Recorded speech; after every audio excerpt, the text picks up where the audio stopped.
Notes from the Underground, by Fyodor Dostoevsky. Part 1.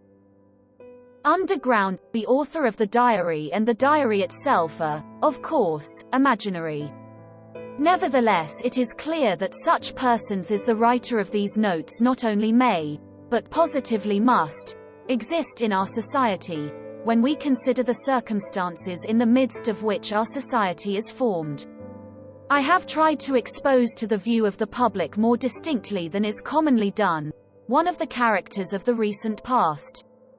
He is one of the representatives of a generation still living. In this fragment, entitled Underground, this person introduces himself and his views, and, as it were, tries to explain the causes owing to which he has made his appearance and was bound to make his appearance in our midst. In the second fragment there are added the actual notes of this person concerning certain events in his life. Author's note. Chapter 1. I am a sick man. I am a spiteful man. I am an unattractive man. I believe my liver is diseased. However, I know nothing at all about my disease, and do not know for certain what ails me. I don't consult a doctor for it, and never have, though I have a respect for medicine and doctors. Besides, I am extremely superstitious, sufficiently so to respect medicine. Anyway, I am well educated enough not to be superstitious, but I am superstitious. No, I refuse to consult a doctor from spite. That you probably will not understand. Well, I understand it, though. Of course, I can't explain who it is precisely that I am mortifying in this case by my spite. I am perfectly well aware that I cannot pay out the doctors by not consulting them. I know better than anyone that by all this I am only injuring myself and no one else. But still, if I don't consult a doctor it is from spite. My liver is bad, well let it get worse. I have been going on like that for a long time, 20 years. Now I am 40. I used to be in the government service, but am no longer. I was a spiteful official. I was rude and took pleasure in being so. I did not take bribes, you see, so I was bound to find a recompense in that, at least. A poor jest, but I will not scratch it out. I wrote it thinking it would sound very witty, but now that I have seen myself that I only wanted to show off in a despicable way, I will not scratch it out on purpose. When petitioners used to come for information to the table at which I sat, I used to grind my teeth at him, and felt intense enjoyment when I succeeded in making anybody unhappy. I almost did succeed. For the most part they were all timid people, of course, they were petitioners. But of the uppish ones there was one officer in particular I could not endure. He simply would not be humble, and clanked his sword in a disgusting way. I carried on a feud with him for 18 months over that sword. At last I got the better of him. He left off clanking it. That happened in my youth, though. But do you know, gentlemen, what was the chief point about my spite? Why, the whole point, the real sting of it lay in the fact that continually, even in the moment of the acutest spleen, I was inwardly conscious with shame that I was not only not a spiteful but not even an embittered man, that I was simply scaring sparrows at random and amusing myself by it. I might foam at the mouth, but bring me a doll to play with, give me a cup of tea with sugar in it, and maybe I should be appeased. I might even be genuinely touched, though probably I should grind my teeth at myself afterwards and lie awake at night with shame for months after. That was my way. I was lying when I said just now that I was a spiteful official. I was lying from spite. I was simply amusing myself with the petitioners and with the officer, and in reality I never could become spiteful. I was conscious every moment in myself of many, very many elements absolutely opposite to that. I felt them positively swarming in me, these opposite elements. I knew that they had been swarming in me all my life and craving some outlet from me, but I would not let them, purposely would not let them come out. They tormented me till I was ashamed. They drove me to convulsions and sickened me. At last, how they sickened me. Now, are not you fancying, gentlemen, that I am expressing remorse for something now, that I am asking your forgiveness for something? I am sure you are fancying that. However, I assure you I do not care if you are. It was not only that I could not become spiteful, I did not know how to become anything. Neither spiteful nor kind, neither a rascal nor an honest man, neither a hero nor an insect. Now, I am living out my life in my corner, taunting myself with the spiteful and useless consolation that an intelligent man cannot become anything seriously, and it is only the fool who becomes anything. Yes, a man in the 19th century must and morally ought to be pre-eminently a characterless creature. A man of character, an active man, is pre-eminently a limited creature. That is my conviction of 40 years. I am 40 years old now, and you know 40 years is a whole lifetime. You know it is extreme old age. To live longer than 40 years is bad manners, is vulgar, immoral. Who does live beyond 40? Answer that. Sincerely and honestly I will tell you who do. Fools and worthless fellows. I tell all old men that to their face, all these venerable old men, all these silver-haired and reverend seniors. I tell the whole world that to its face. I have a right to say so, for I shall go on living to 60 myself. To 70, to 80, ... Stay. Let me take breath. You imagine no doubt, gentlemen, that I want to amuse you. You are mistaken in that, too. I am by no means such a mirthful person as you imagine, or as you may imagine. However, irritated by all this babble, and I feel that you are irritated, you think fit to ask me who I am. Then my answer is, I am a collegiate assessor. I was in the service that I might have something to eat, and solely for that reason, and when last year a distant relation left me 6,000 rubles in his will, I immediately retired from the service and settled down in my corner. I used to live in this corner before, but now I have settled down in it. My room is a wretched, horrid one in the outskirts of the town. My servant is an old country woman, ill-natured from stupidity, and, moreover, there is always a nasty smell about her. I am told that the Petersburg climate is bad for me, and that with my small means it is very expensive to live in Petersburg. I know all that better than all these sage and experienced counselors and monitors. But I am remaining in Petersburg. I am not going away from Petersburg. I am not going away because... Why, it is absolutely no matter whether I am going away or not going away. But what can a decent man speak of with most pleasure? Answer. Of himself. Well, so I will talk about myself. Chapter 2. I want now to tell you, gentlemen, whether you care to hear it or not, why I could not even become an insect. I tell you solemnly, that I have many times tried to become an insect. But I was not equal even to that. I swear, gentlemen, that to be too conscious is an illness, a real thoroughgoing illness. For man's everyday needs, it would have been quite enough to have the ordinary human consciousness, that is, half or a quarter of the amount which falls to the lot of a cultivated man of our unhappy 19th century, especially one who has the fatal ill luck to inhabit Petersburg, the most theoretical and intentional town on the whole terrestrial globe. There are intentional and unintentional towns. It would have been quite enough, for instance, to have the consciousness by which all so-called direct persons and men of action live. I bet you think I am writing all this from affectation, to be witty at the expense of men of action, and what is more, that from ill-bred affectation, I am clanking a sword like my officer. But, gentlemen, whoever can pride himself on his diseases and even swagger over them? Though, after all, everyone does do that. People do pride themselves on their diseases, and I do, maybe, more than anyone. We will not dispute it.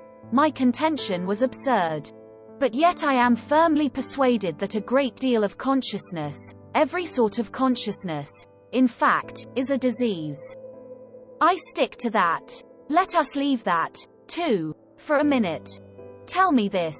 Why does it happen that at the very moments when I am most capable of feeling every refinement of all that is sublime and beautiful, as they used to say at one time, it would, as though of design, happen to me not only to feel but to do such ugly things, such that, well, in short, actions that all, perhaps, commit, but which, as though purposely, occurred to me at the very time when I was most conscious that they ought not to be committed.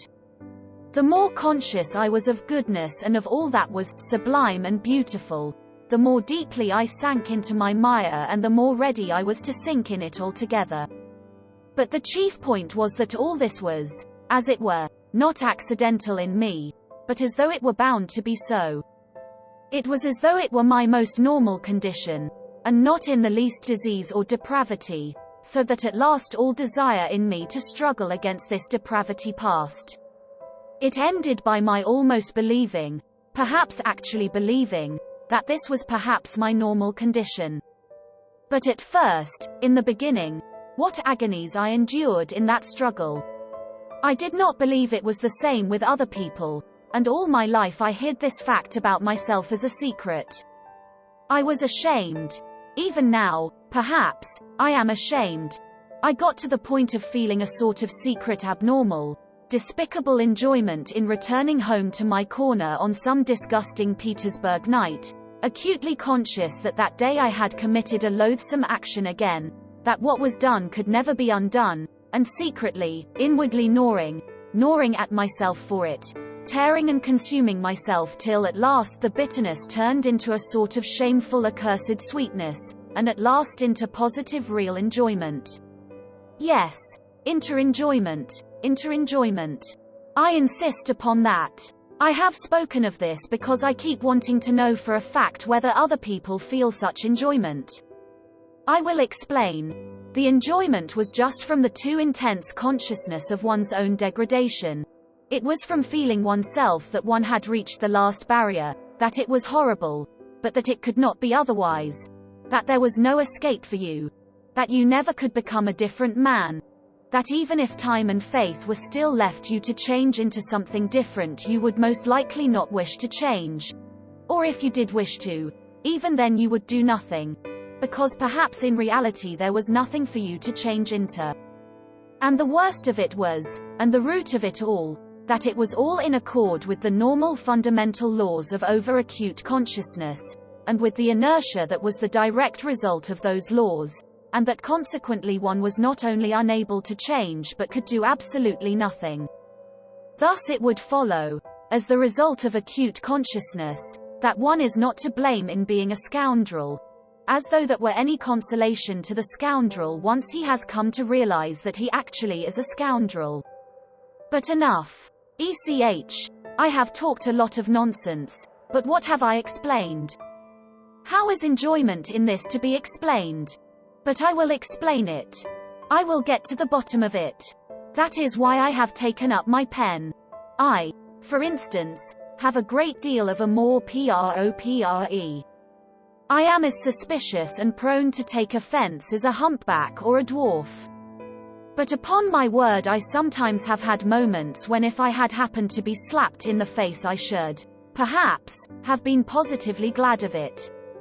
I say, in earnest, that I should probably have been able to discover even in that a peculiar sort of enjoyment, the enjoyment, of course, of despair. But in despair there are the most intense enjoyments, especially when one is very acutely conscious of the hopelessness of one's position. And when one is slapped in the face, why then the consciousness of being rubbed into a pulp would positively overwhelm one. The worst of it is, look at it which way one will, it still turns out that I was always the most to blame in everything. And what is most humiliating of all, to blame for no fault of my own but, so to say, through the laws of nature.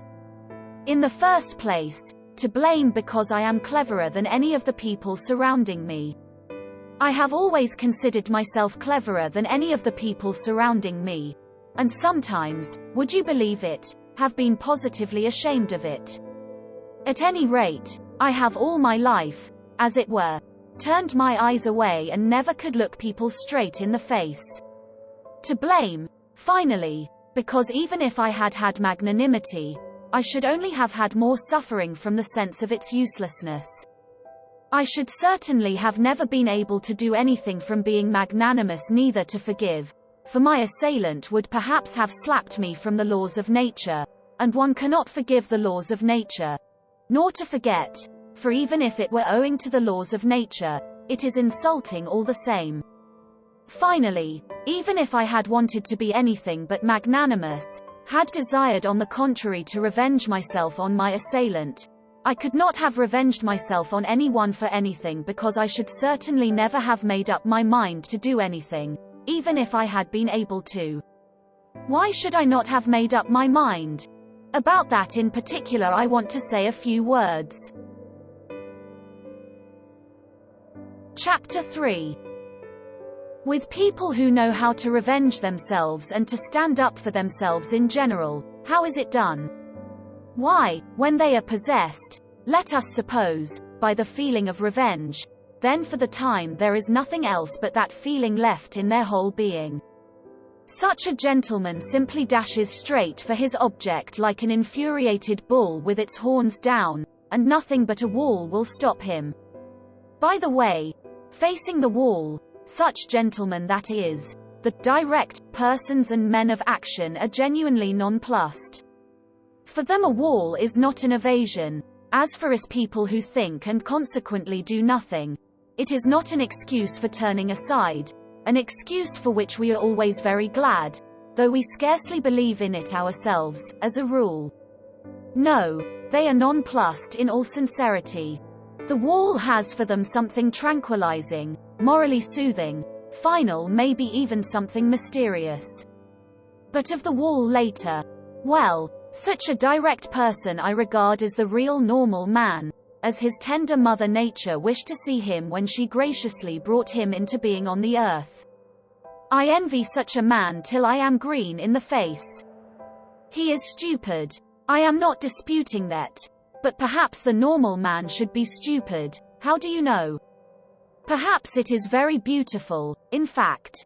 And I am the more persuaded of that suspicion, if one can call it so, by the fact that if you take, for instance, the antithesis of the normal man, that is, the man of acute consciousness, who has come, of course, not out of the lap of nature but out of a retort, this is almost mysticism, gentlemen, but I suspect this, too, this retort-made man is sometimes so nonplussed in the presence of his antithesis that with all his exaggerated consciousness he genuinely thinks of himself as a mouse and not a man.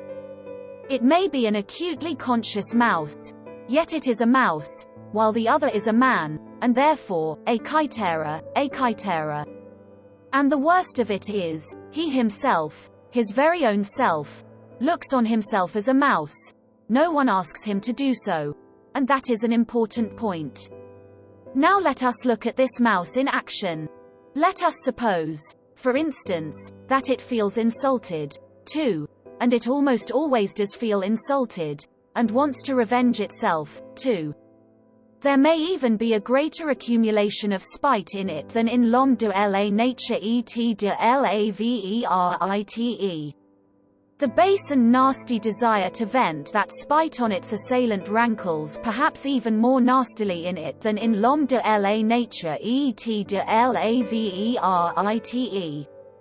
For through his innate stupidity the latter looks upon his revenge as justice pure and simple, while in consequence of his acute consciousness the mouse does not believe in the justice of it. To come at last to the deed itself, to the very act of revenge. Apart from the one fundamental nastiness, the luckless mouse succeeds in creating around it so many other nastinesses in the form of doubts and questions, adds to the one question so many unsettled questions that there inevitably works up around it a sort of fatal brew, a stinking mess, made up of its doubts, emotions, and of the contempt spat upon it by the direct men of action who stand solemnly about it as judges and arbitrators, laughing at it till their healthy sides ache. Of course, the only thing left for it is to dismiss all that with a wave of its paw, and, with a smile of assumed contempt in which it does not even itself believe, creep ignominiously into its mousehole. There in its nasty, stinking, underground home our insulted, crushed and ridiculed mouse promptly becomes absorbed in cold, malignant and, above all, everlasting spite.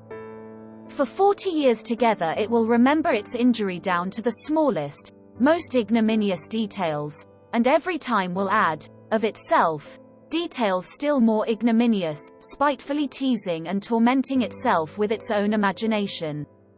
It will itself be ashamed of its imaginings, but yet it will recall it all. It will go over and over every detail. It will invent unheard of things against itself, pretending that those things might happen, and will forgive nothing. Maybe it will begin to revenge itself, too, but, as it were, piecemeal, in trivial ways, from behind the stove, incognito, without believing either in its own right to vengeance, or in the success of its revenge, knowing that from all its efforts at revenge it will suffer 100 times more than he on whom it revenges itself, while he, I dare say, will not even scratch himself. On its deathbed it will recall it all over again, with interest accumulated over all the years but it is just in that cold, abominable half-despair, half-belief, in that conscious burying oneself alive for grief in the underworld for 40 years, in that acutely recognized and yet partly doubtful hopelessness of one's position, in that hell of unsatisfied desires turned inward, in that fever of oscillations, of resolutions determined forever and repented of again a minute later, that the savor of that strange enjoyment of which I have spoken lies. It is so subtle, so difficult of analysis, that persons who are a little limited, or even simply persons of strong nerves, will not understand a single atom of it.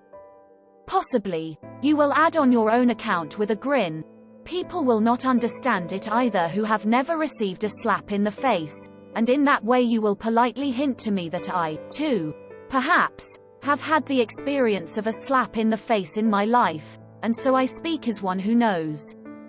I bet that you are thinking that.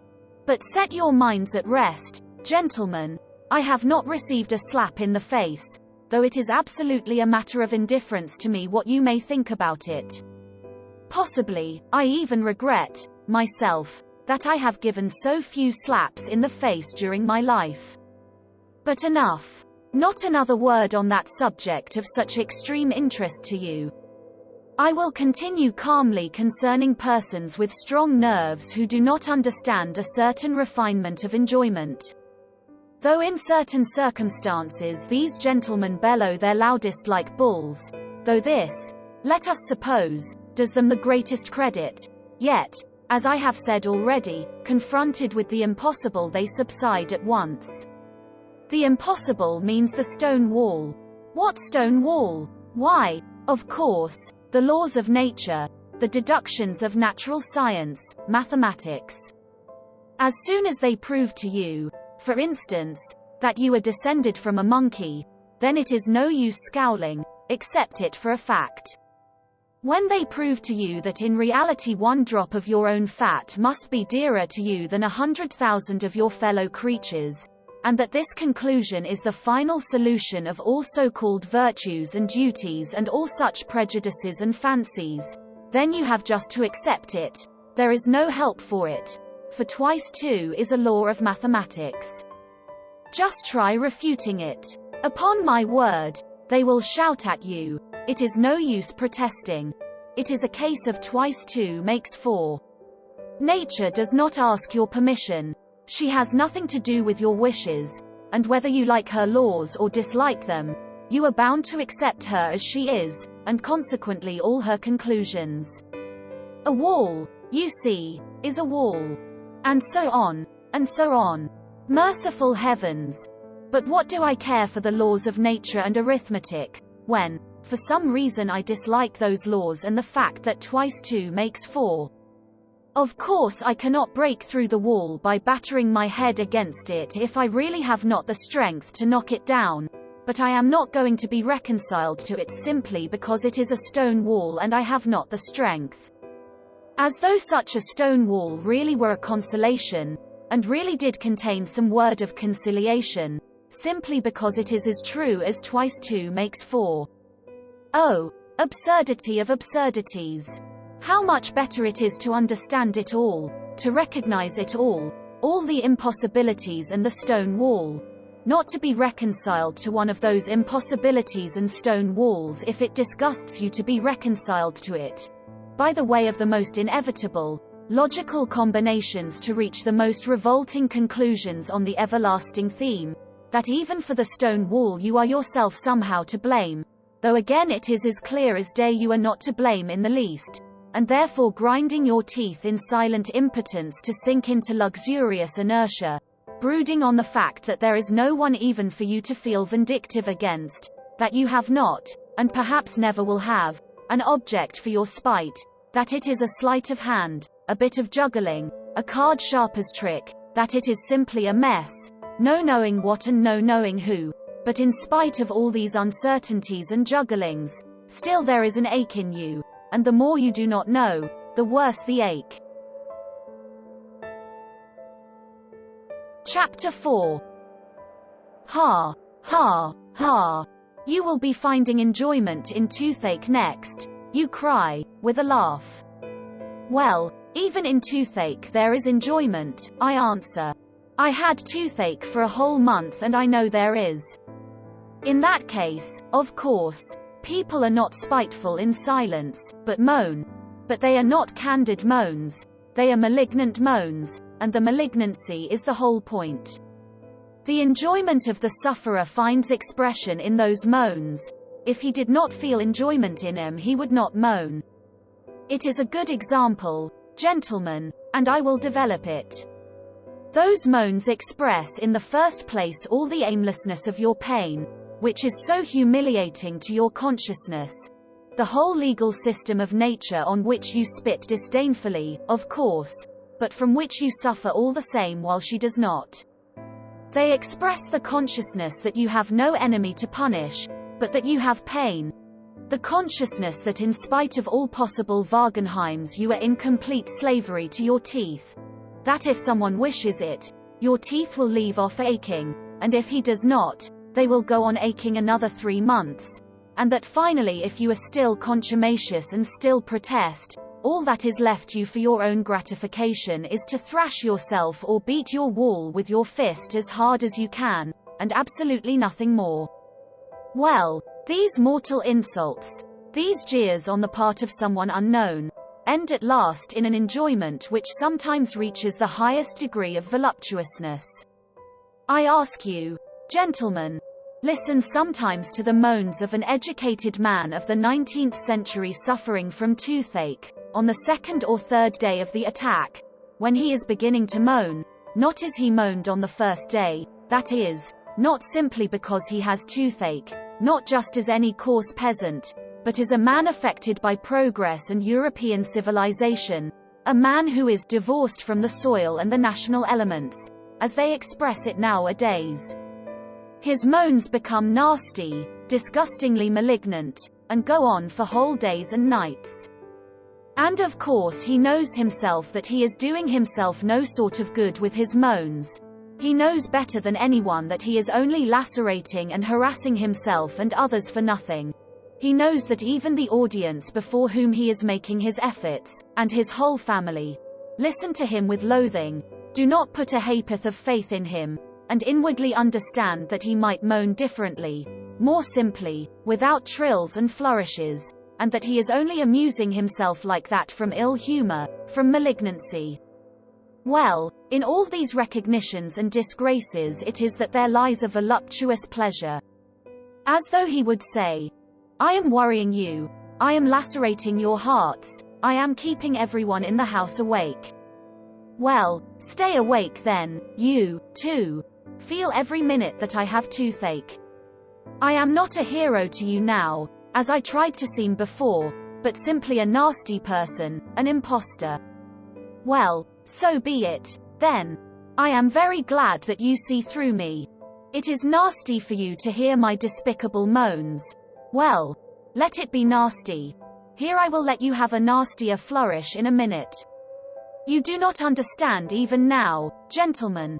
No, it seems our development and our consciousness must go further to understand all the intricacies of this pleasure. You laugh. Delighted. My jests, gentlemen, are of course in bad taste, jerky, involved, lacking self-confidence. But of course that is because I do not respect myself. Can a man of perception respect himself at all? Chapter 5. Come. Can a man who attempts to find enjoyment in the very feeling of his own degradation possibly have a spark of respect for himself? I am not saying this now from any mawkish kind of remorse. And, indeed, I could never endure saying, "Forgive me, Papa, I won't do it again," not because I am incapable of saying that, on the contrary, perhaps just because I have been too capable of it, and in what a way, too. As though of design, I used to get into trouble in cases when I was not to blame in any way. That was the nastiest part of it. At the same time I was genuinely touched and penitent. I used to shed tears and, of course, deceived myself, though I was not acting in the least, and there was a sick feeling in my heart at the time. For that one could not blame even the laws of nature, though the laws of nature have continually all my life offended me more than anything. It is loathsome to remember it all, but it was loathsome even then. Of course, a minute or so later I would realize wrathfully that it was all a lie, a revolting lie, an affected lie, that is, all this penitence, this emotion, these vows of reform. You will ask, why did I worry myself with such antics? Answer: because it was very dull to sit with one's hands folded, and so one began cutting capers. That is really it. Observe yourselves more carefully, gentlemen. Then you will understand that it is so. I invented adventures for myself and made up a life, so as at least to live in some way. How many times it has happened to me, well, for instance, to take offense simply on purpose, for nothing. And one knows oneself, of course, that one is offended at nothing. That one is putting it on, but yet one brings oneself at last to the point of being really offended. All my life I have had an impulse to play such pranks, so that in the end I could not control it in myself. Another time, twice, in fact, I tried hard to be in love. I suffered, too, gentlemen, I assure you. In the depth of my heart there was no faith in my suffering, only a faint stir of mockery, but yet I did suffer, and in the real, orthodox way. I was jealous, beside myself. And it was all from ennui, gentlemen, all from ennui. Inertia overcame me. You know the direct, legitimate fruit of consciousness is inertia, that is, conscious sitting with the hands folded. I have referred to this already. I repeat with emphasis. All direct persons and men of action are active just because they are stupid and limited. How explain that? I will tell you. In consequence of their limitation, they take immediate and secondary causes for primary ones, and in that way persuade themselves more quickly and easily than other people do that they have found an infallible foundation for their activity, and their minds are at ease, and you know that is the chief thing. To begin to act, you know, you must first have your mind completely at ease and no trace of doubt left in it. Why, how am I, for example, to set my mind at rest? Where are the primary causes on which I am to build? Where are my foundations? Where am I to get them from? I exercise myself in reflection, and consequently with me every primary cause at once draws after itself another still more primary, and so on to infinity. That is just the essence of every sort of consciousness and reflection. It must be a case of the laws of nature again. What is the result of it in the end? Why, just the same. Remember I spoke just now of vengeance. I am sure you did not take it in. I said that a man revenges himself because he sees justice in it. Therefore he has found a primary cause, that is, justice. And so he is at rest on all sides, and consequently he carries out his revenge calmly and successfully, being persuaded that he is doing a just and honest thing. But I see no justice in it. I find no sort of virtue in it either, and consequently if I attempt to revenge myself, it is only out of spite. Spite, of course, might overcome everything, all my doubts, and so might serve quite successfully in place of a primary cause, precisely because it is not a cause. But what is to be done if I have not even spite? I began with that just now, you know. In consequence again of those accursed laws of consciousness, anger in me is subject to chemical disintegration. You look into it, the object flies off into air, your reasons evaporate, the criminal is not to be found, the wrong becomes not a wrong but a phantom, something like the toothache, for which no one is to blame, and consequently there is only the same outlet left again, that is, to beat the wall as hard as you can. So you give it up with a wave of the hand because you have not found a fundamental cause. And try letting yourself be carried away by your feelings, blindly, without reflection, without a primary cause, repelling consciousness at least for a time, hate or love, if only not to sit with your hands folded. The day after tomorrow, at the latest, you will begin despising yourself for having knowingly deceived yourself. Result: a soap bubble and inertia. Oh, gentlemen, do you know, perhaps I consider myself an intelligent man, only because all my life I have been able neither to begin nor to finish anything. Granted I am a babbler, a harmless vexatious babbler, like all of us. But what is to be done if the direct and sole vocation of every intelligent man is babble, that is, the intentional pouring of water through a sieve? Chapter 6. Oh, if I had done nothing simply from laziness. Heavens, how I should have respected myself, then. I should have respected myself because I should at least have been capable of being lazy. There would at least have been one quality, as it were, positive in me, in which I could have believed myself. Question: what is he? Answer: a sluggard. How very pleasant it would have been to hear that of oneself. It would mean that I was positively defined. It would mean that there was something to say about me. Sluggard, why, it is a calling and vocation, it is a career. Do not jest, it is so. I should then be a member of the best club by right, and should find my occupation in continually respecting myself. I knew a gentleman who prided himself all his life on being a connoisseur of Lafitte. He considered this as his positive virtue, and never doubted himself. He died, not simply with a tranquil, but with a triumphant conscience, and he was quite right, too. Then I should have chosen a career for myself. I should have been a sluggard and a glutton, not a simple one, but, for instance, one with sympathies for everything sublime and beautiful. How do you like that? I have long had visions of it. That, sublime and beautiful, weighs heavily on my mind at 40, but that is at 40. Then then it would have been different. I should have found for myself a form of activity in keeping with it. To be precise, drinking to the health of everything, sublime and beautiful. I should have snatched at every opportunity to drop a tear into my glass and then to drain it to all that is, sublime and beautiful. I should then have turned everything into the sublime and the beautiful. In the nastiest, unquestionable trash, I should have sought out the sublime and the beautiful.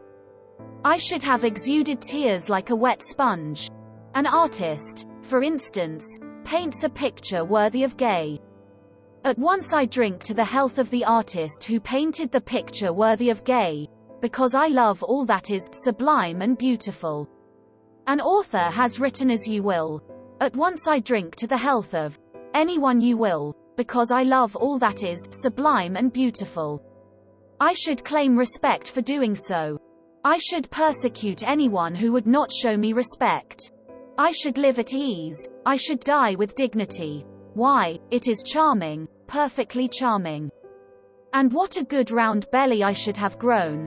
What a treble chin I should have established. What a ruby nose I should have colored for myself, so that everyone would have said, looking at me, here is an asset. Here is something real and solid. And, say what you like, it is very agreeable to hear such remarks about oneself in this negative age. Chapter 7. But these are all golden dreams.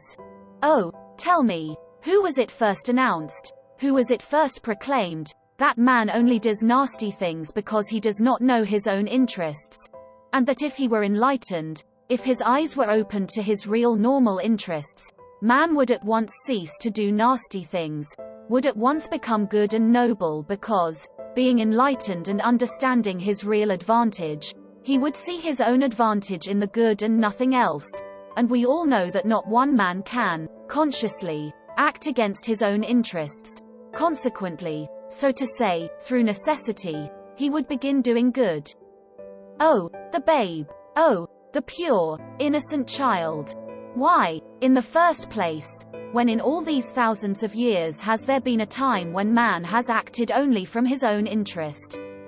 What is to be done with the millions of facts that bear witness that men, consciously, that is fully understanding their real interests, have left them in the background and have rushed headlong on another path, to meet peril and danger, compelled to this course by nobody and by nothing, but, as it were, simply disliking the beaten track, and have obstinately, willfully, struck out another difficult, absurd way, seeking it almost in the darkness. So, I suppose, this obstinacy and perversity were pleasanter to them than any advantage. Advantage. What is advantage? And will you take it upon yourself to define with perfect accuracy in what the advantage of man consists? And what if it so happens that a man's advantage, sometimes, not only may, but even must, consist in his desiring in certain cases what is harmful to himself and not advantageous? And if so, if there can be such a case, the whole principle falls into dust. What do you think are there such cases? You laugh. Laugh away, gentlemen, but only answer me. Have man's advantages been reckoned up with perfect certainty? Are there not some which not only have not been included but cannot possibly be included under any classification? You see, you gentlemen have, to the best of my knowledge, taken your whole register of human advantages from the averages of statistical figures and politico-economical formulas. Your advantages are prosperity, wealth, freedom, peace and so on, and so on.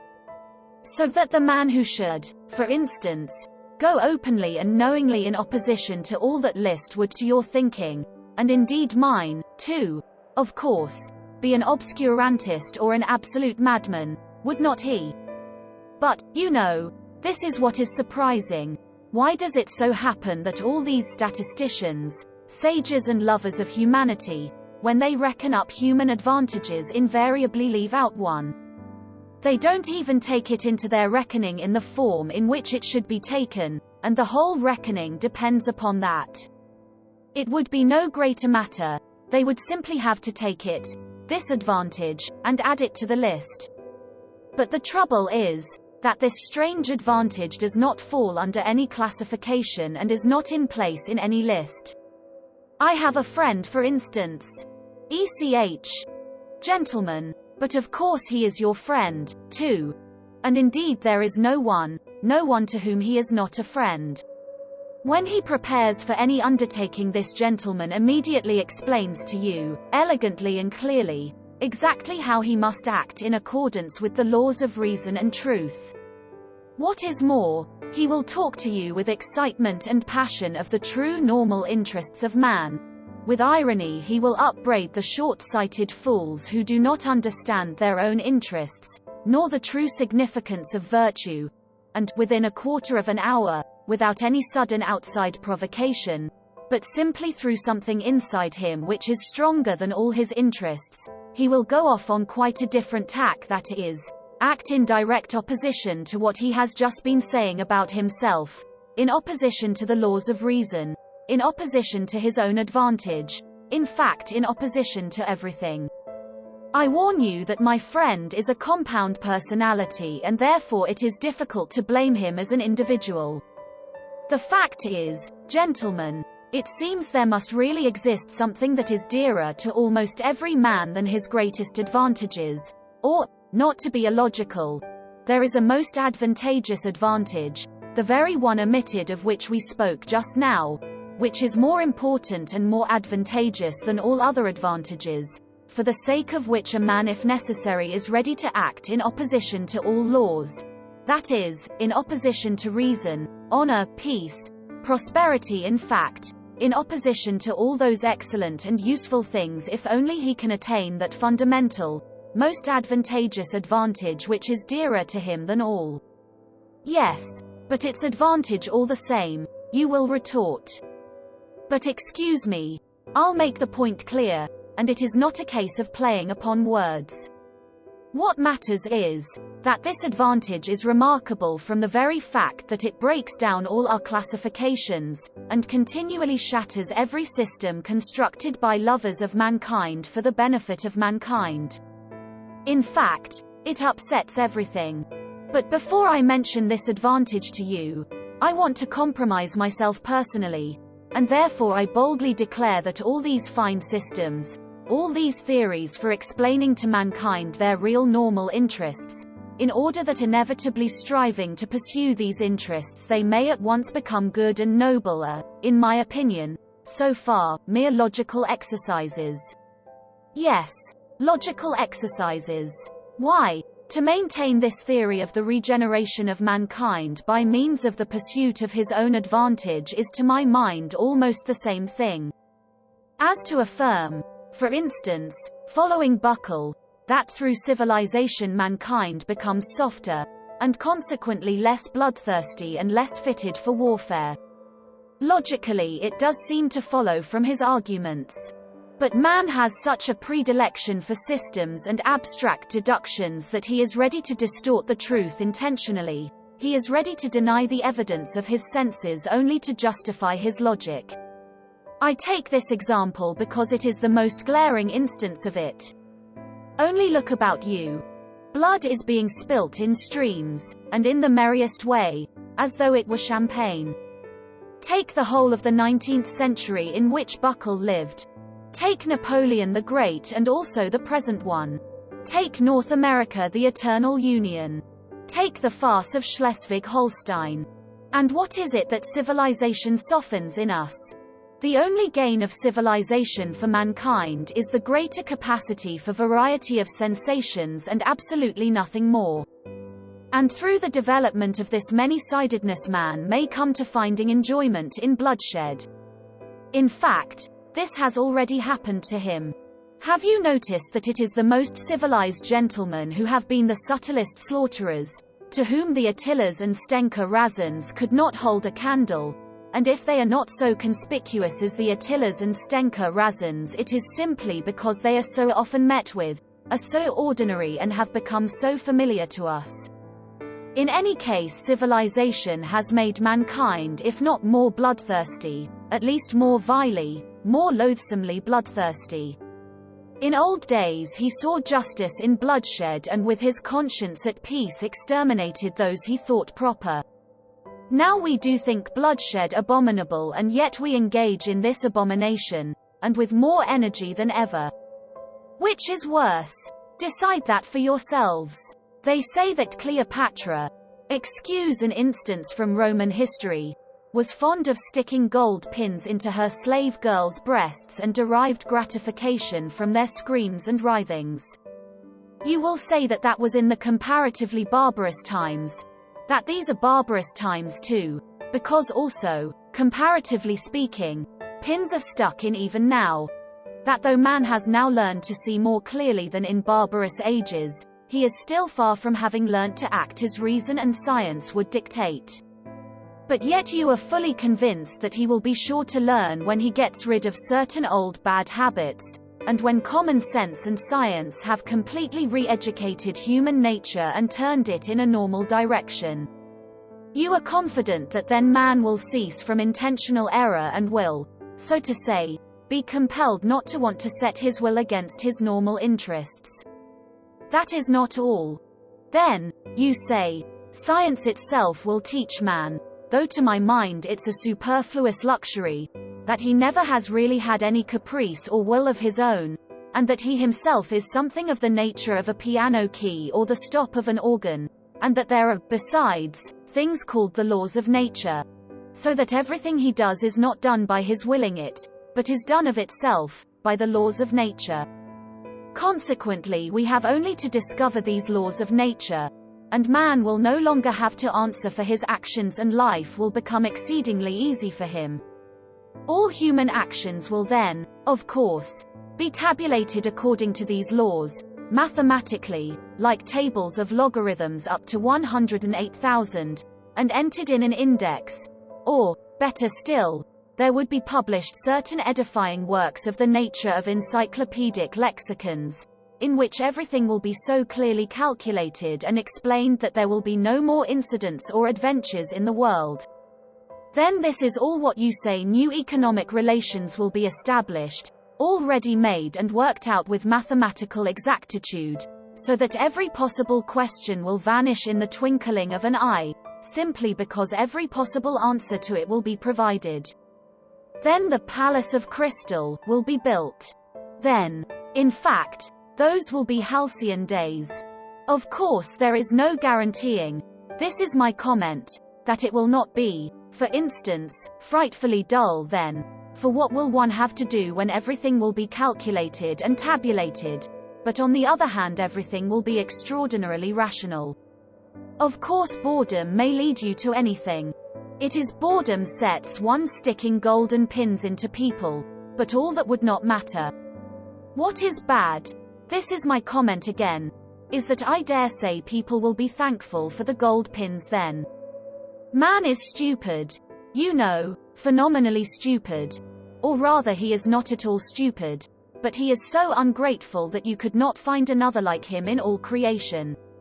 I, for instance, would not be in the least surprised if all of a sudden, apropos of nothing, in the midst of general prosperity a gentleman with an ignoble, or rather with a reactionary and ironical, countenance were to arise and, putting his arms akimbo, say to us all, I say, gentlemen, hadn't we better kick over the whole show and scatter rationalism to the winds, simply to send these logarithms to the devil, and to enable us to live once more at our own sweet foolish will?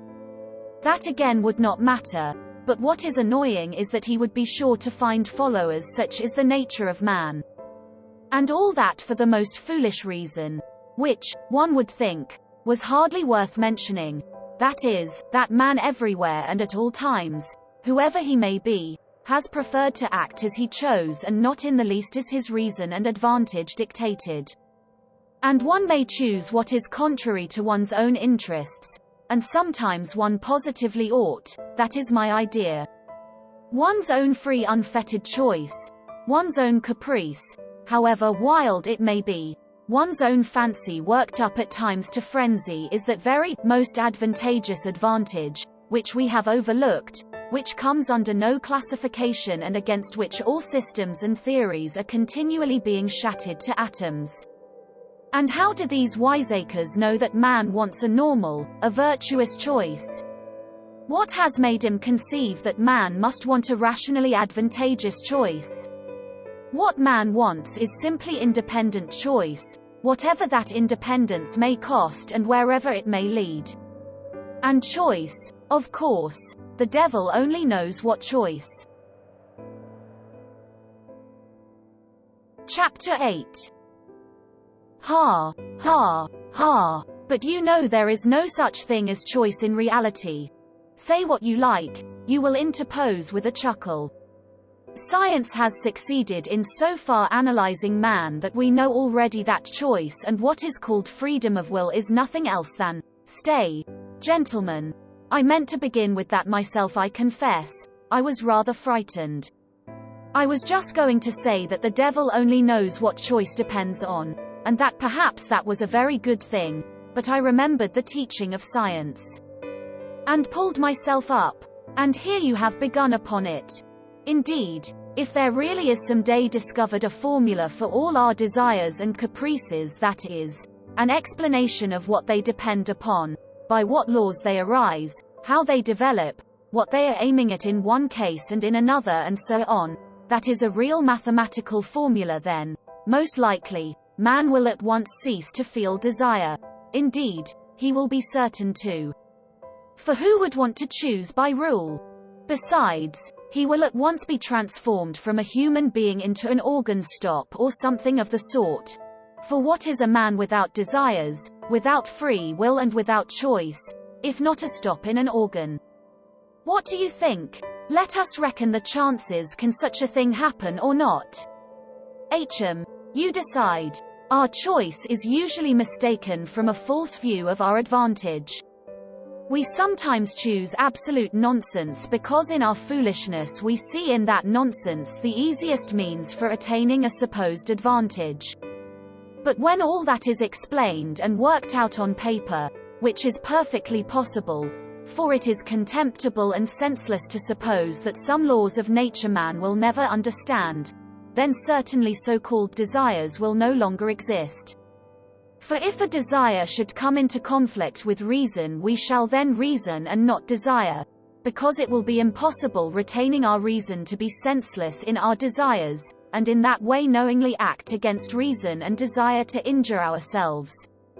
And as all choice and reasoning can be really calculated, because there will some day be discovered the laws of our so-called free will, so, joking apart, there may one day be something like a table constructed of them, so that we really shall choose in accordance with it.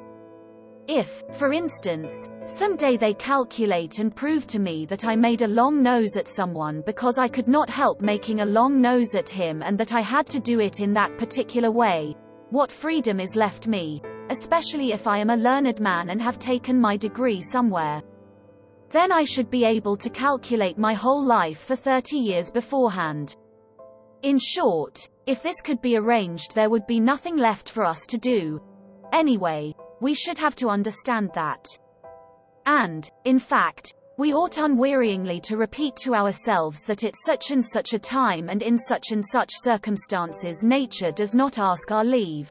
That we have got to take her as she is and not fashion her to suit our fancy.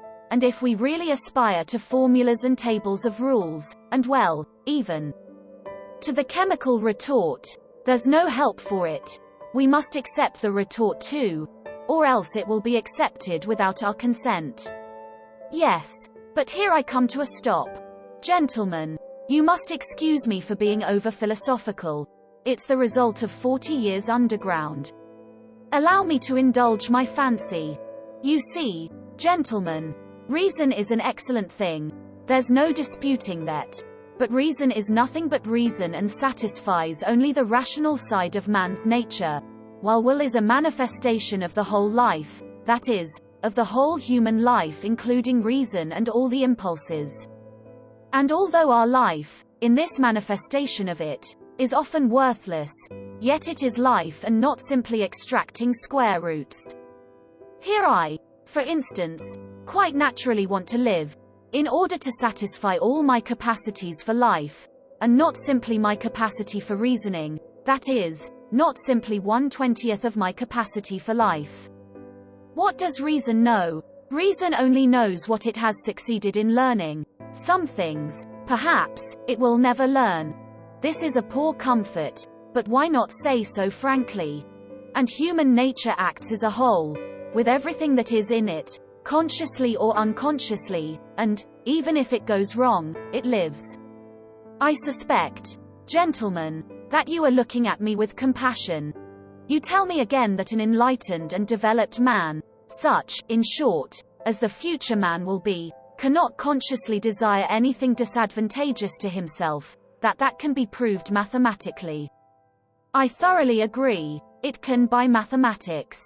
But I repeat for the 100th time, there is one case, one only, when man may consciously, purposely, desire what is injurious to himself, what is stupid, very stupid simply in order to have the right to desire for himself even what is very stupid and not to be bound by an obligation to desire only what is sensible.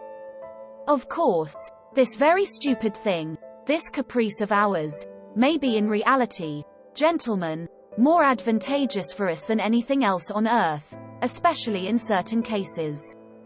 And in particular it may be more advantageous than any advantage even when it does us obvious harm, and contradicts the soundest conclusions of our reason concerning our advantage, for in any circumstances it preserves for us what is most precious and most important, that is, our personality, our individuality. Some, you see, maintain that this really is the most precious thing for mankind. Choice can, of course, if it chooses, be in agreement with reason, and especially if this be not abused but kept within bounds. It is profitable and sometimes even praiseworthy. But very often, and even most often, choice is utterly and stubbornly opposed to reason. And, do you know that, too, is profitable, sometimes even praiseworthy? Gentlemen, let us suppose that man is not stupid. Indeed, one cannot refuse to suppose that, if only from the one consideration, that, if man is stupid, then who is wise? But if he is not stupid, he is monstrously ungrateful. Phenomenally ungrateful. In fact, I believe that the best definition of man is the ungrateful biped. But that is not all, that is not his worst defect. His worst defect is his perpetual moral obliquity, perpetual from the days of the flood to the Schleswig-Holstein period. Moral obliquity and consequently lack of good sense, for it has long been accepted that lack of good sense is due to no other cause than moral obliquity. Put it to the test and cast your eyes upon the history of mankind. What will you see? Is it a grand spectacle? Grand, if you like. Take the Colossus of Rhodes, for instance, that's worth something. With good reason Mr. Inevsky testifies of it that some say that it is the work of man's hands, while others maintain that it has been created by nature herself. Is it many-colored? Maybe it is many-colored, too. If one takes the dress uniforms, military and civilian, of all peoples in all ages, that alone is worth something. And if you take the undress uniforms you will never get to the end of it. No historian would be equal to the job. Is it monotonous? Maybe it's monotonous too. It's fighting and fighting. They are fighting now, they fought first and they fought last. You will admit that it is almost too monotonous. In short, one may say anything about the history of the world, anything that might enter the most disordered imagination. The only thing one can't say is that it's rational. The very word sticks in one's throat. And, indeed, this is the odd thing that is continually happening. There are continually turning up in life moral and rational persons, sages and lovers of humanity, who make it their object to live all their lives as morally and rationally as possible, to be, so to speak, a light to their neighbors, simply in order to show them that it is possible to live morally and rationally in this world. And yet we all know that those very people sooner or later have been false to themselves, playing some queer trick, often a most unseemly one. Now I ask you, what can be expected of man since he is a being endowed with strange qualities? Shower upon him every earthly blessing, drown him in a sea of happiness, so that nothing but bubbles of bliss can be seen on the surface. Give him economic prosperity, such that he should have nothing else to do but sleep, eat cakes and busy himself with the continuation of his species, and even then out of sheer ingratitude, sheer spite, man would play you some nasty trick. He would even risk his cakes and would deliberately desire the most fatal rubbish, the most uneconomical absurdity, simply to introduce into all this positive good sense his fatal fantastic element. It is just his fantastic dreams, his vulgar folly that he will desire to retain, simply in order to prove to himself as though that were so necessary that men still are men and not the keys of a piano, which the laws of nature threaten to control so completely that soon one will be able to desire nothing but by the calendar. And that is not all. Even if man really were nothing but a piano key, even if this were proved to him by natural science and mathematics, even then he would not become reasonable, but would purposely do something perverse out of simple ingratitude, simply to gain his point. And if he does not find means, he will contrive destruction and chaos, will contrive sufferings of all sorts, only to gain his point. He will launch a curse upon the world, and as only man can curse, it is his privilege, the primary distinction between him and other animals. Maybe by his curse alone he will attain his object, that is, convince himself that he is a man and not a piano key. If you say that all this, too, can be calculated and tabulated chaos and darkness and curses, so that the mere possibility of calculating it all beforehand would stop it all, and reason would reassert itself, then man would purposely go mad in order to be rid of reason and gain his point. I believe in it. I answer for it.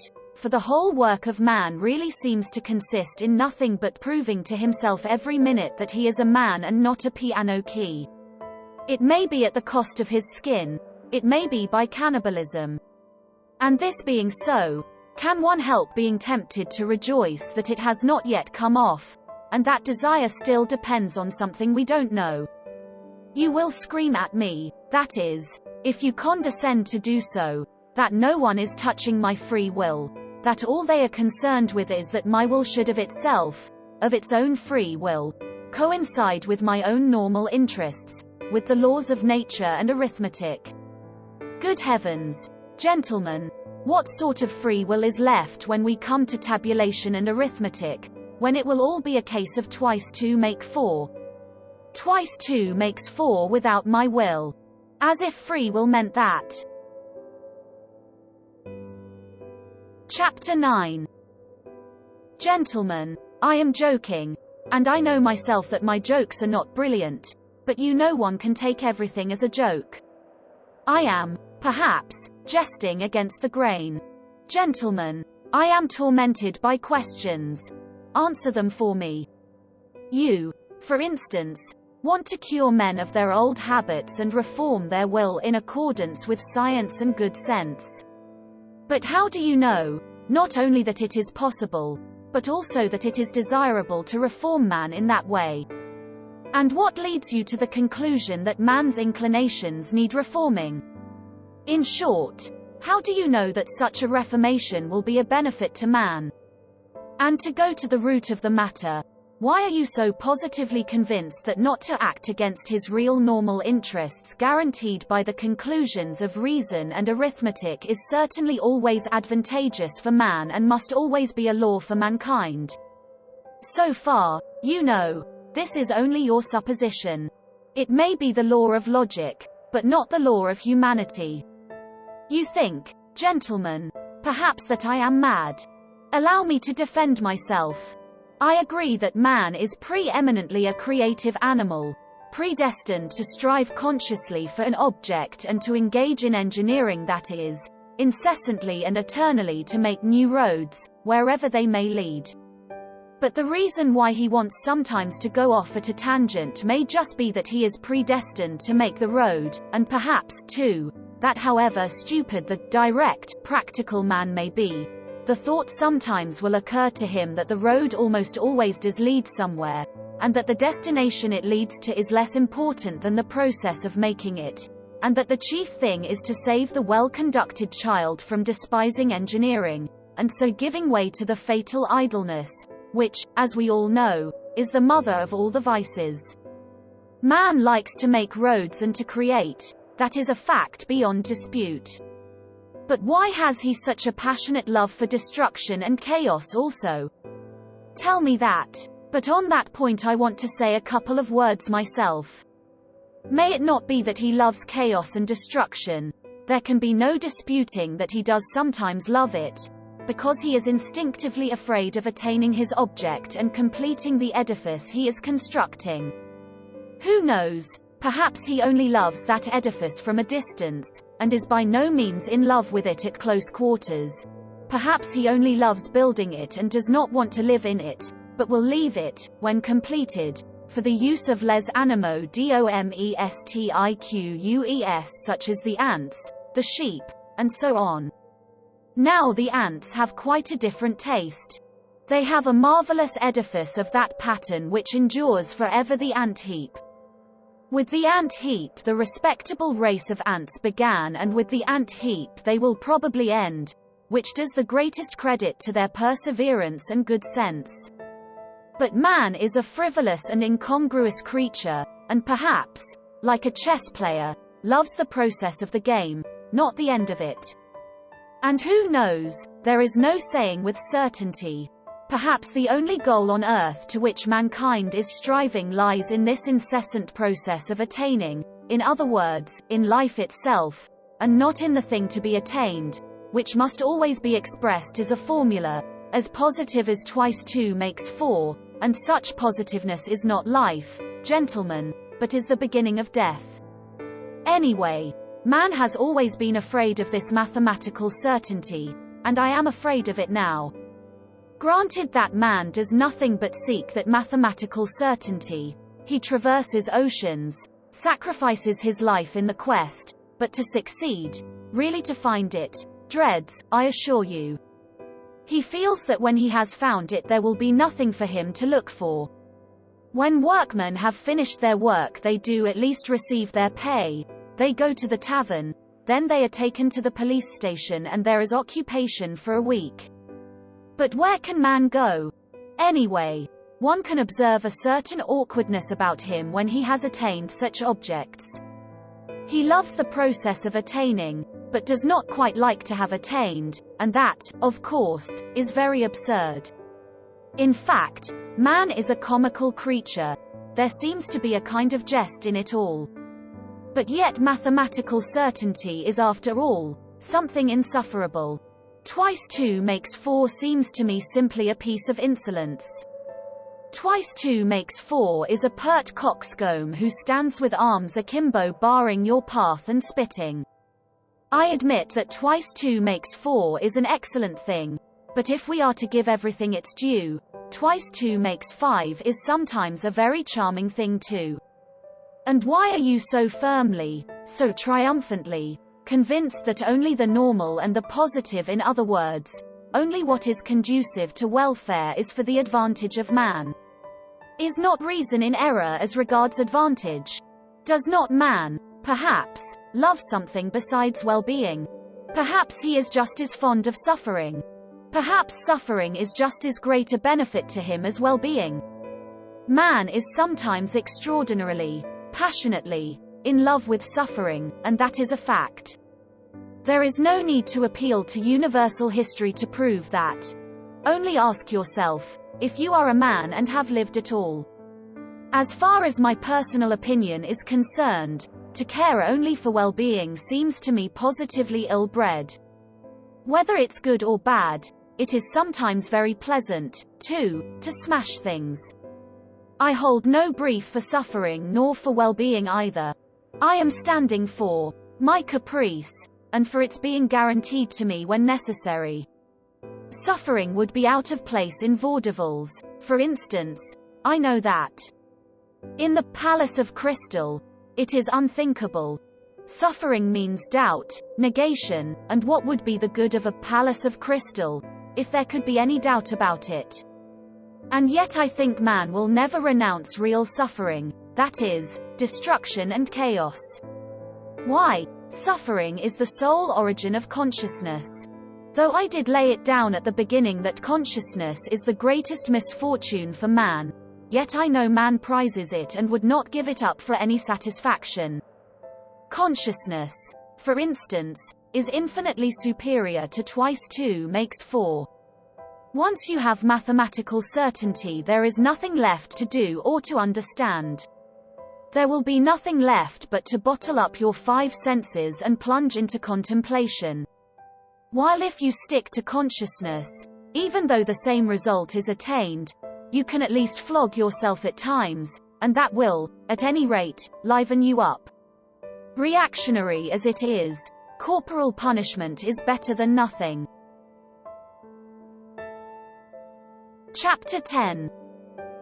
You believe in a palace of crystal that can never be destroyed, a palace at which one will not be able to put out one's tongue or make a long nose on the sly. And perhaps that is just why I am afraid of this edifice, that it is of crystal and can never be destroyed, and that one cannot put one's tongue out at it even on the sly.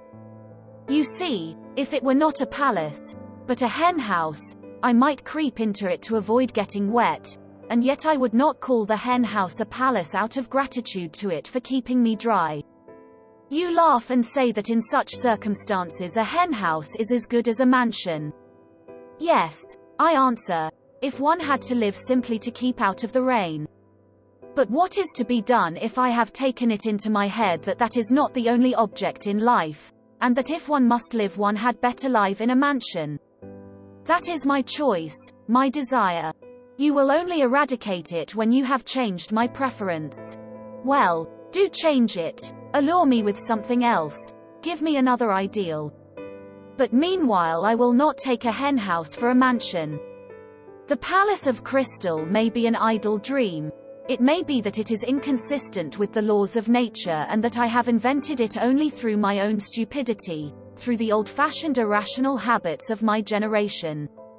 But what does it matter to me that it is inconsistent? That makes no difference, since it exists in my desires, or rather exists as long as my desires exist. Perhaps you are laughing again. Laugh away. I will put up with any mockery rather than pretend that I am satisfied when I am hungry.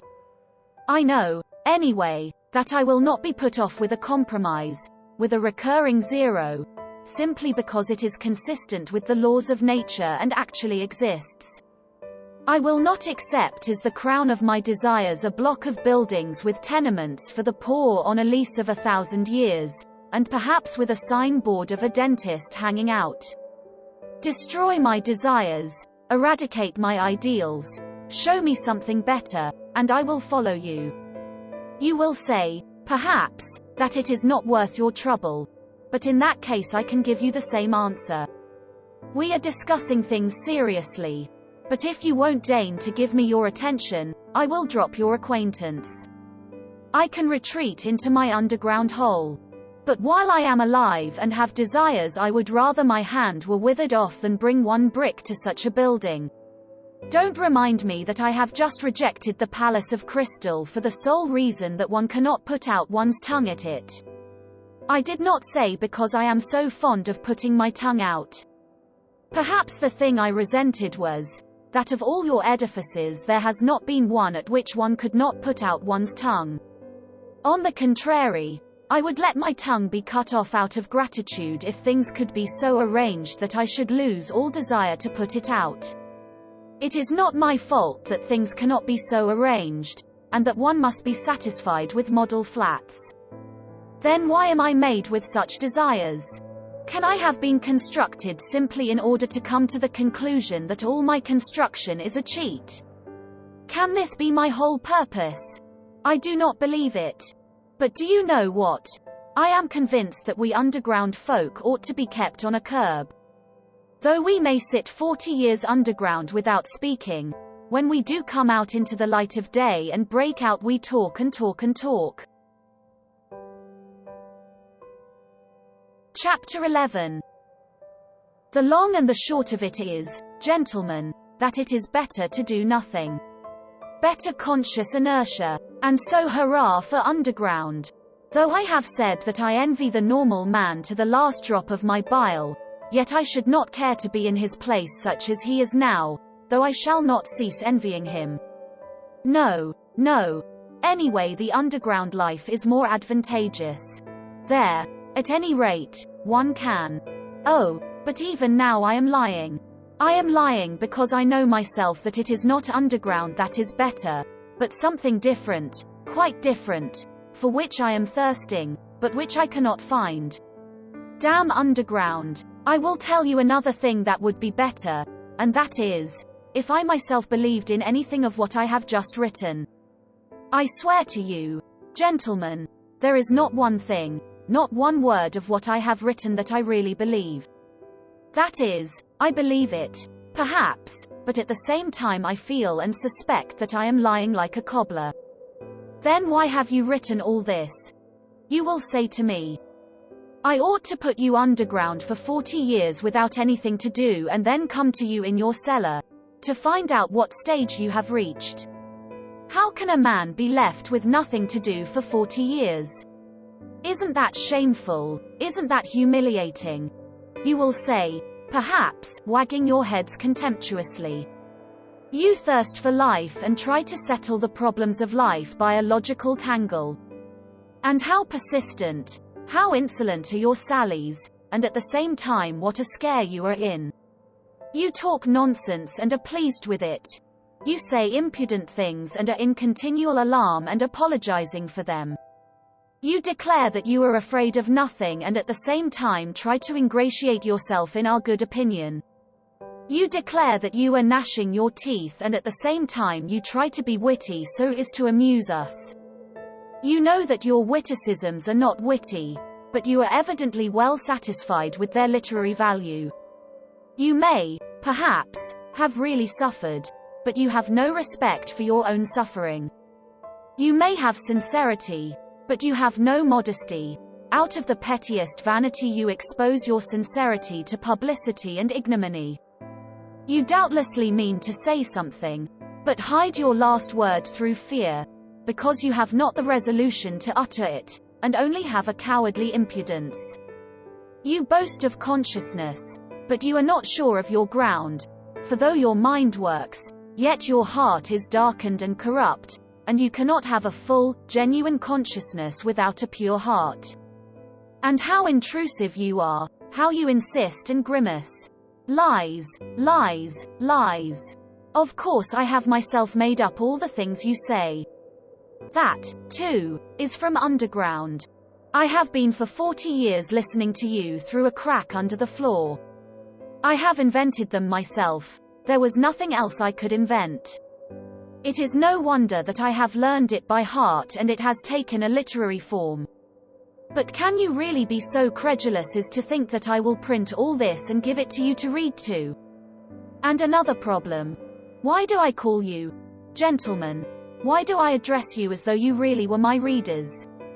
Such confessions as I intend to make are never printed nor given to other people to read. Anyway, I am not strong-minded enough for that, and I don't see why I should be. But you see, a fancy has occurred to me and I want to realize it at all costs. Let me explain. Every man has reminiscences which he would not tell to everyone, but only to his friends. He has other matters in his mind which he would not reveal even to his friends, but only to himself, and that in secret. But there are other things which a man is afraid to tell even to himself, and every decent man has a number of such things stored away in his mind. The more decent he is, the greater the number of such things in his mind. Anyway, I have only lately determined to remember some of my early adventures.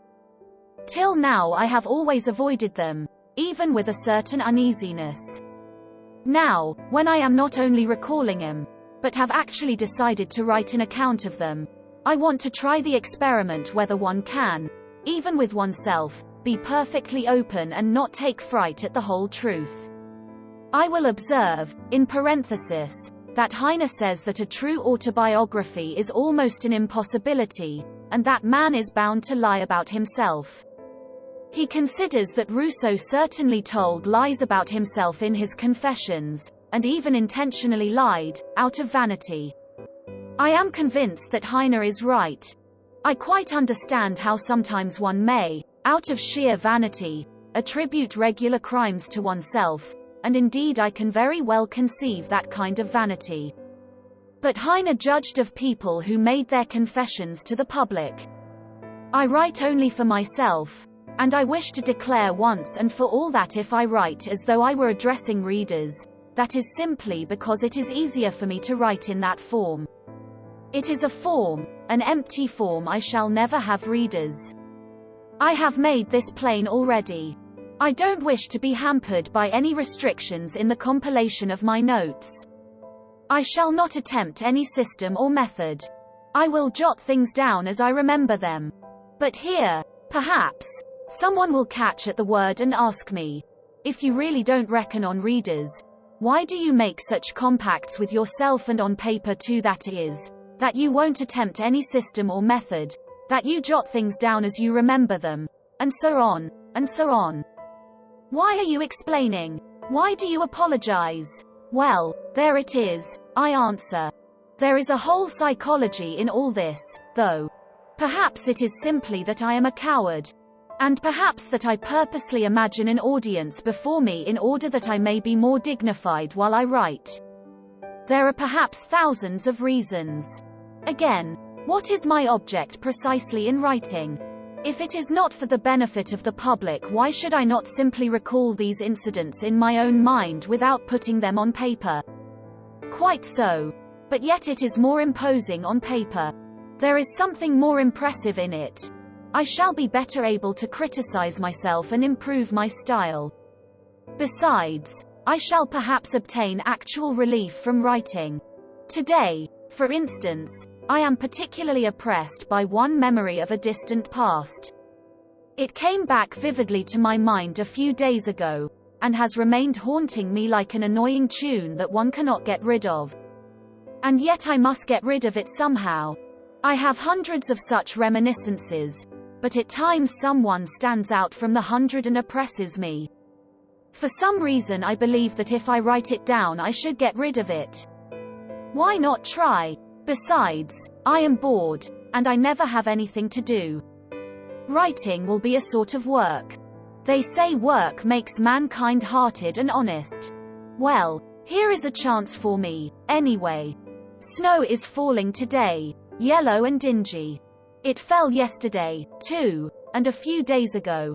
I fancy it is the wet snow that has reminded me of that incident which I cannot shake off now. And so let it be a story apropos of the falling snow. Part 2. Apropos of the wet snow. When from dark error's subjugation my words of passionate exhortation had wrenched thy fainting spirit free, and writhing prone in thine affliction thou didst recall with malediction the vice that had encompassed thee, and when thy slumbering conscience, fretting by recollection's torturing flame, thou didst reveal the hideous setting of thy life's current air, I came, when suddenly I saw thee sicken, and weeping, hide thine anguished face, revolted, maddened, horror-stricken, at memories of foul disgrace. Chapter 1. At that time I was only 24. My life was even then gloomy, ill-regulated, and as solitary as that of a savage. I made friends with no one and positively avoided talking, and buried myself more and more in my hole. At work in the office I never looked at anyone, and was perfectly well aware that my companions looked upon me, not only as a queer fellow, but even looked upon me, I always fancied this, with a sort of loathing. I sometimes wondered why it was that nobody except me fancied that he was looked upon with aversion. One of the clerks had a most repulsive, pock-marked face, which looked positively villainous. I believe I should not have dared to look at anyone with such an unsightly countenance. Another had such a very dirty old uniform that there was an unpleasant odor in his proximity. Yet not one of these gentlemen showed the slightest self-consciousness either about their clothes or their countenance or their character in any way. Neither of them ever imagined that they were looked at with repulsion. If they had imagined it, they would not have minded so long as their superiors did not look at them in that way. It is clear to me now that, Owing to my unbounded vanity and to the high standard I set for myself, I often looked at myself with furious discontent, which verged on loathing, and so I inwardly attributed the same feeling to everyone. I hated my face, for instance. I thought it disgusting, and even suspected that there was something base in my expression, and so every day when I turned up at the office I tried to behave as independently as possible, and to assume a lofty expression, so that I might not be suspected of being abject. My face may be ugly, I thought, but let it be lofty, expressive, and, above all, extremely intelligent. But I was positively and painfully certain that it was impossible for my countenance ever to express those qualities. And what was worst of all, I thought it actually stupid looking, and I would have been quite satisfied if I could have looked intelligent. In fact, I would even have put up with looking base if, at the same time, my face could have been thought strikingly intelligent. Of course, I hated my fellow clerks one and all, and I despised them all, yet at the same time I was, as it were, afraid of them. In fact, it happened at times that I thought more highly of them than of myself. It somehow happened quite suddenly that I alternated between despising them and thinking them superior to myself. A cultivated and decent man cannot be vain without setting a fearfully high standard for himself, and without despising and almost hating himself at certain moments.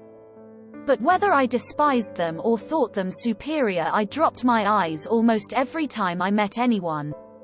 I even made experiments whether I could face so and so's looking at me, and I was always the first to drop my eyes.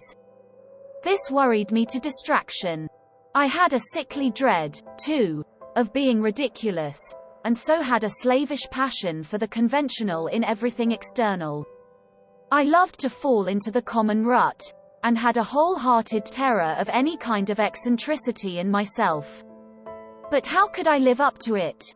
I was morbidly sensitive, as a man of our age should be. They were all stupid, and as like one another as so many sheep. Perhaps I was the only one in the office who fancied that I was a coward and a slave, and I fancied it just because I was more highly developed. But it was not only that I fancied it, it really was so. I was a coward and a slave. I say this without the slightest embarrassment. Every decent man of our age must be a coward and a slave. That is his normal condition. Of that I am firmly persuaded. He is made and constructed to that very end. And not only at the present time owing to some casual circumstances, but always, at all times, a decent man is bound to be a coward and a slave. It is the law of nature for all decent people all over the earth. If any one of them happens to be valiant about something, he need not be comforted nor carried away by that. He would show the white feather just the same before something else. That is how it invariably and inevitably ends. Only donkeys and mules are valiant, and they only till they are pushed up to the wall. It is not worth while to pay attention to them, for they really are of no consequence. Another circumstance, too, worried me in those days, that there was no one like me and I was unlike anyone else.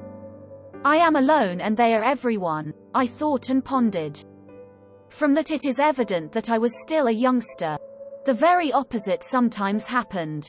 It was loathsome sometimes to go to the office.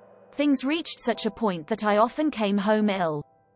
But all at once, apropos of nothing, there would come a phase of skepticism and indifference. Everything happened in phases to me, and I would laugh myself at my intolerance and fastidiousness. I would reproach myself with being romantic. At one time I was unwilling to speak to anyone, while at other times I would not only talk, but go to the length of contemplating making friends with them. All my fastidiousness would suddenly, for no rhyme or reason, vanish. Who knows, perhaps I never had really had it, and it had simply been affected, and got out of books. I have not decided that question even now.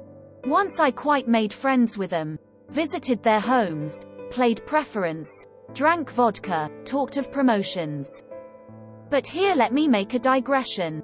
We Russians, speaking generally, have never had those foolish transcendental romantics, German, and still more French, on whom nothing produces any effect. If there were an earthquake, if all France perished at the barricades, they would still be the same. They would not even have the decency to effect a change, but would still go on singing their transcendental songs to the hour of their death, because they are fools. We, in Russia, have no fools. That is well known. That is what distinguishes us from foreign lands. Consequently, these transcendental natures are not found amongst us in their pure form.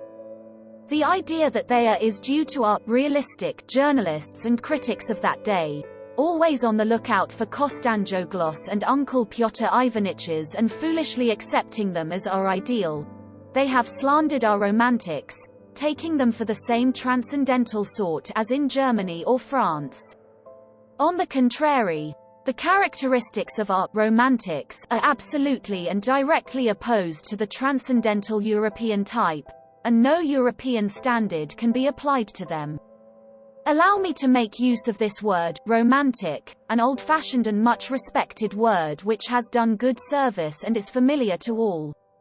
The characteristics of our romantic are to understand everything, to see everything, and to see it often incomparably more clearly than our most realistic minds see it, to refuse to accept anyone or anything, but at the same time not to despise anything, to give way, to yield, from policy, never to lose sight of a useful practical object, such as rent-free quarters at the government expense, pensions, decorations, to keep their eye on that object through all the enthusiasms and volumes of lyrical poems, and at the same time to preserve the sublime and the beautiful, inviolate within him to the hour of their death, and to preserve themselves also, incidentally, like some precious jewel wrapped in cotton wool, if only for the benefit of the sublime and the beautiful. Our romantic is a man of great breadth and the greatest rogue of all our rogues, I assure you. I can assure you from experience, indeed. Of course, that is, if he is intelligent. But what am I saying? The romantic is always intelligent, and I only meant to observe that although we have had foolish romantics, they don't count, and they were only so because in the flower of their youth they degenerated into Germans, and to preserve their precious jewel more comfortably, settled somewhere out there by preference in Weimar or the Black Forest. I, for instance, genuinely despised my official work and did not openly abuse it simply because I was in it myself and got a salary for it. Anyway, take note, I did not openly abuse it. Our romantic would rather go out of his mind a thing, however, which very rarely happens, than take to open abuse, unless he had some other career in view, and he is never kicked out. At most, they would take him to the lunatic asylum as the King of Spain, if he should go very mad. But it is only the thin, fair people who go out of their minds in Russia. Innumerable romantics attain later in life to considerable rank in the service. Their many-sidedness is remarkable. And what a faculty they have for the most contradictory sensations. I was comforted by this thought even in those days, and I am of the same opinion now.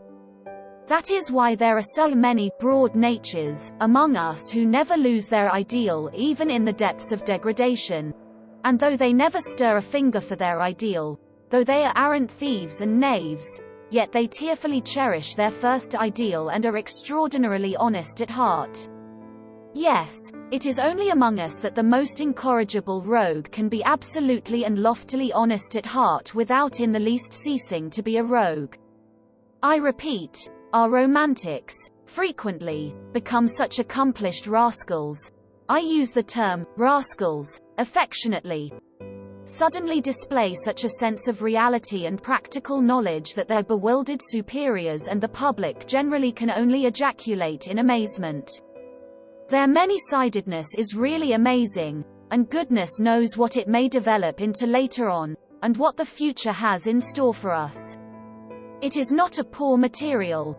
I do not say this from any foolish or boastful patriotism.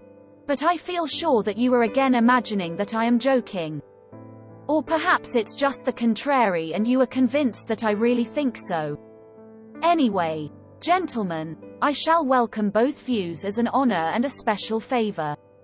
And do forgive my digression.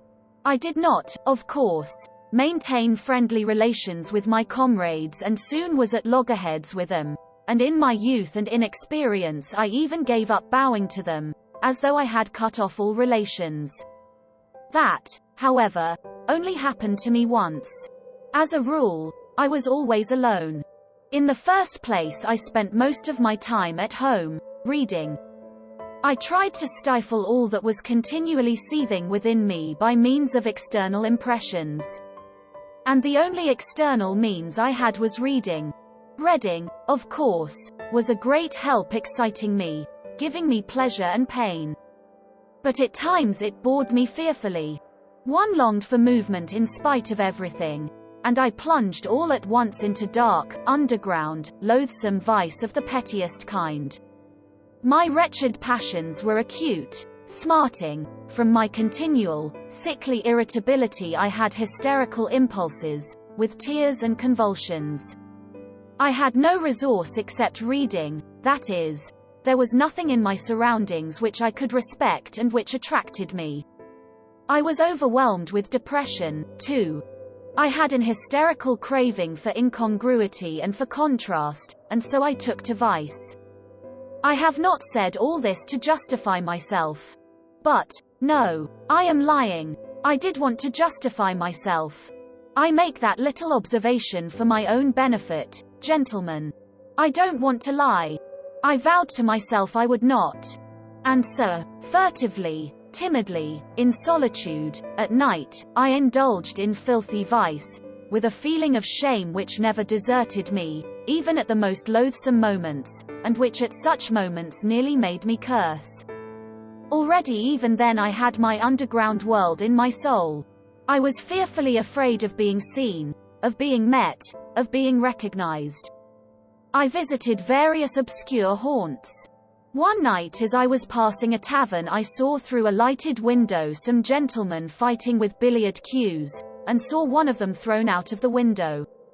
At other times I should have felt very much disgusted, but I was in such a mood at the time, that I actually envied the gentleman thrown out of the window, and I envied him so much that I even went into the tavern and into the billiard room. Perhaps, I thought, I'll have a fight, too, and they'll throw me out of the window.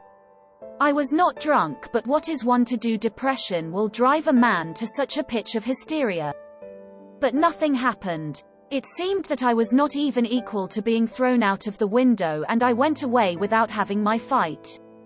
An officer put me in my place from the first moment. I was standing by the billiard table and in my ignorance blocking up the way, and he wanted to pass. He took me by the shoulders and without a word, without a warning or explanation, moved me from where I was standing to another spot and passed by as though he had not noticed me. I could have forgiven blows, but I could not forgive his having moved me without noticing me. Devil knows what I would have given for a real regular quarrel, a more decent, a more literary one, so to speak. I had been treated like a fly. This officer was over 6 foot, while I was a spindly little fellow. But the quarrel was in my hands. I had only to protest and I certainly would have been thrown out of the window. But I changed my mind and preferred to beat a resentful retreat. I went out of the tavern straight home, confused and troubled, and the next night I went out again with the same lewd intentions, still more furtively, abjectly and miserably than before, as it were, with tears in my eyes, but still I did go out again. Don't imagine, though, it was cowardice made me slink away from the officer. I never have been a coward at heart, though I have always been a coward in action. Don't be in a hurry to laugh, I assure you I can explain it all. Oh, if only that officer had been one of the sort who would consent to fight a duel. But no, he was one of those gentlemen, alas, long extinct, who preferred fighting with cues or, like Gogol's Lieutenant Pirogov, appealing to the police. They did not fight duels and would have thought a duel with a civilian like me an utterly unseemly procedure in any case, and they looked upon the duel altogether as something impossible, something free-thinking and French. But they were quite ready to bully, especially when they were over 6 foot. I did not slink away through cowardice, but through an unbounded vanity. I was afraid not of his 6 foot, not of getting a sound thrashing and being thrown out of the window. I should have had physical courage enough, I assure you, but I had not the moral courage. What I was afraid of was that everyone present, from the insolent marker down to the lowest little stinking, pimply clerk in a greasy collar, would jeer at me and fail to understand when I began to protest and to address them in literary language. For of the point of honor, not of honor, but of the point of honor, point d'honneur, one cannot speak among us except in literary language. You can't allude to the point of honor in ordinary language. I was fully convinced, the sense of reality, in spite of all my romanticism, that they would all simply split their sides with laughter, and that the officer would not simply beat me, that is, without insulting me, but would certainly prod me in the back with his knee, kick me round the billiard table, and only then perhaps have pity and drop me out of the window. Of course, this trivial incident could not with me end in that. I often met that officer afterwards in the street and noticed him very carefully. I am not quite sure whether he recognized me. I imagine not. I judge from certain signs. But I stared at him with spite and hatred, and so it went on. For several years. My resentment grew even deeper with years. At first I began making stealthy inquiries about this officer. It was difficult for me to do so, for I knew no one. But one day I heard someone shout his surname in the street as I was following him at a distance, as though I were tied to him, and so I learnt his surname. Another time I followed him to his flat, and for 10 kopecks learned from the porter where he lived, on which story, whether he lived alone or with others, and so on. In fact, everything one could learn from a porter. One morning, though I had never tried my hand with the pen, it suddenly occurred to me to write a satire on this officer in the form of a novel which would unmask his villainy. I wrote the novel with relish. I did unmask his villainy. I even exaggerated it. At first I so altered his surname that it could easily be recognized, but on second thoughts I changed it, and sent the story to the OTETCHESTVENNIYAZAPISKI. But at that time such attacks were not the fashion, and my story was not printed. That was a great vexation to me. Sometimes I was positively choked with resentment. At last I determined to challenge my enemy to a duel. I composed a splendid, charming letter to him, imploring him to apologize to me, and hinting rather plainly at a duel in case of refusal. The letter was so composed that if the officer had had the least understanding of the sublime and the beautiful, he would certainly have flung himself on my neck and have offered me his friendship. And how fine that would have been! How we should have got on together! He could have shielded me with his higher rank, while I could have improved his mind with my culture, and, well, my ideas, and all sorts of things might have happened. Only fancy, this was 2 years after his insult to me, and my challenge would have been a ridiculous anachronism, in spite of all the ingenuity of my letter in disguising and explaining away the anachronism. But, thank God, to this day I thank the Almighty with tears in my eyes, I did not send the letter to him. Cold shivers run down my back when I think of what might have happened if I had sent it. And all at once I revenged myself in the simplest way, by a stroke of genius. A brilliant thought suddenly dawned upon me.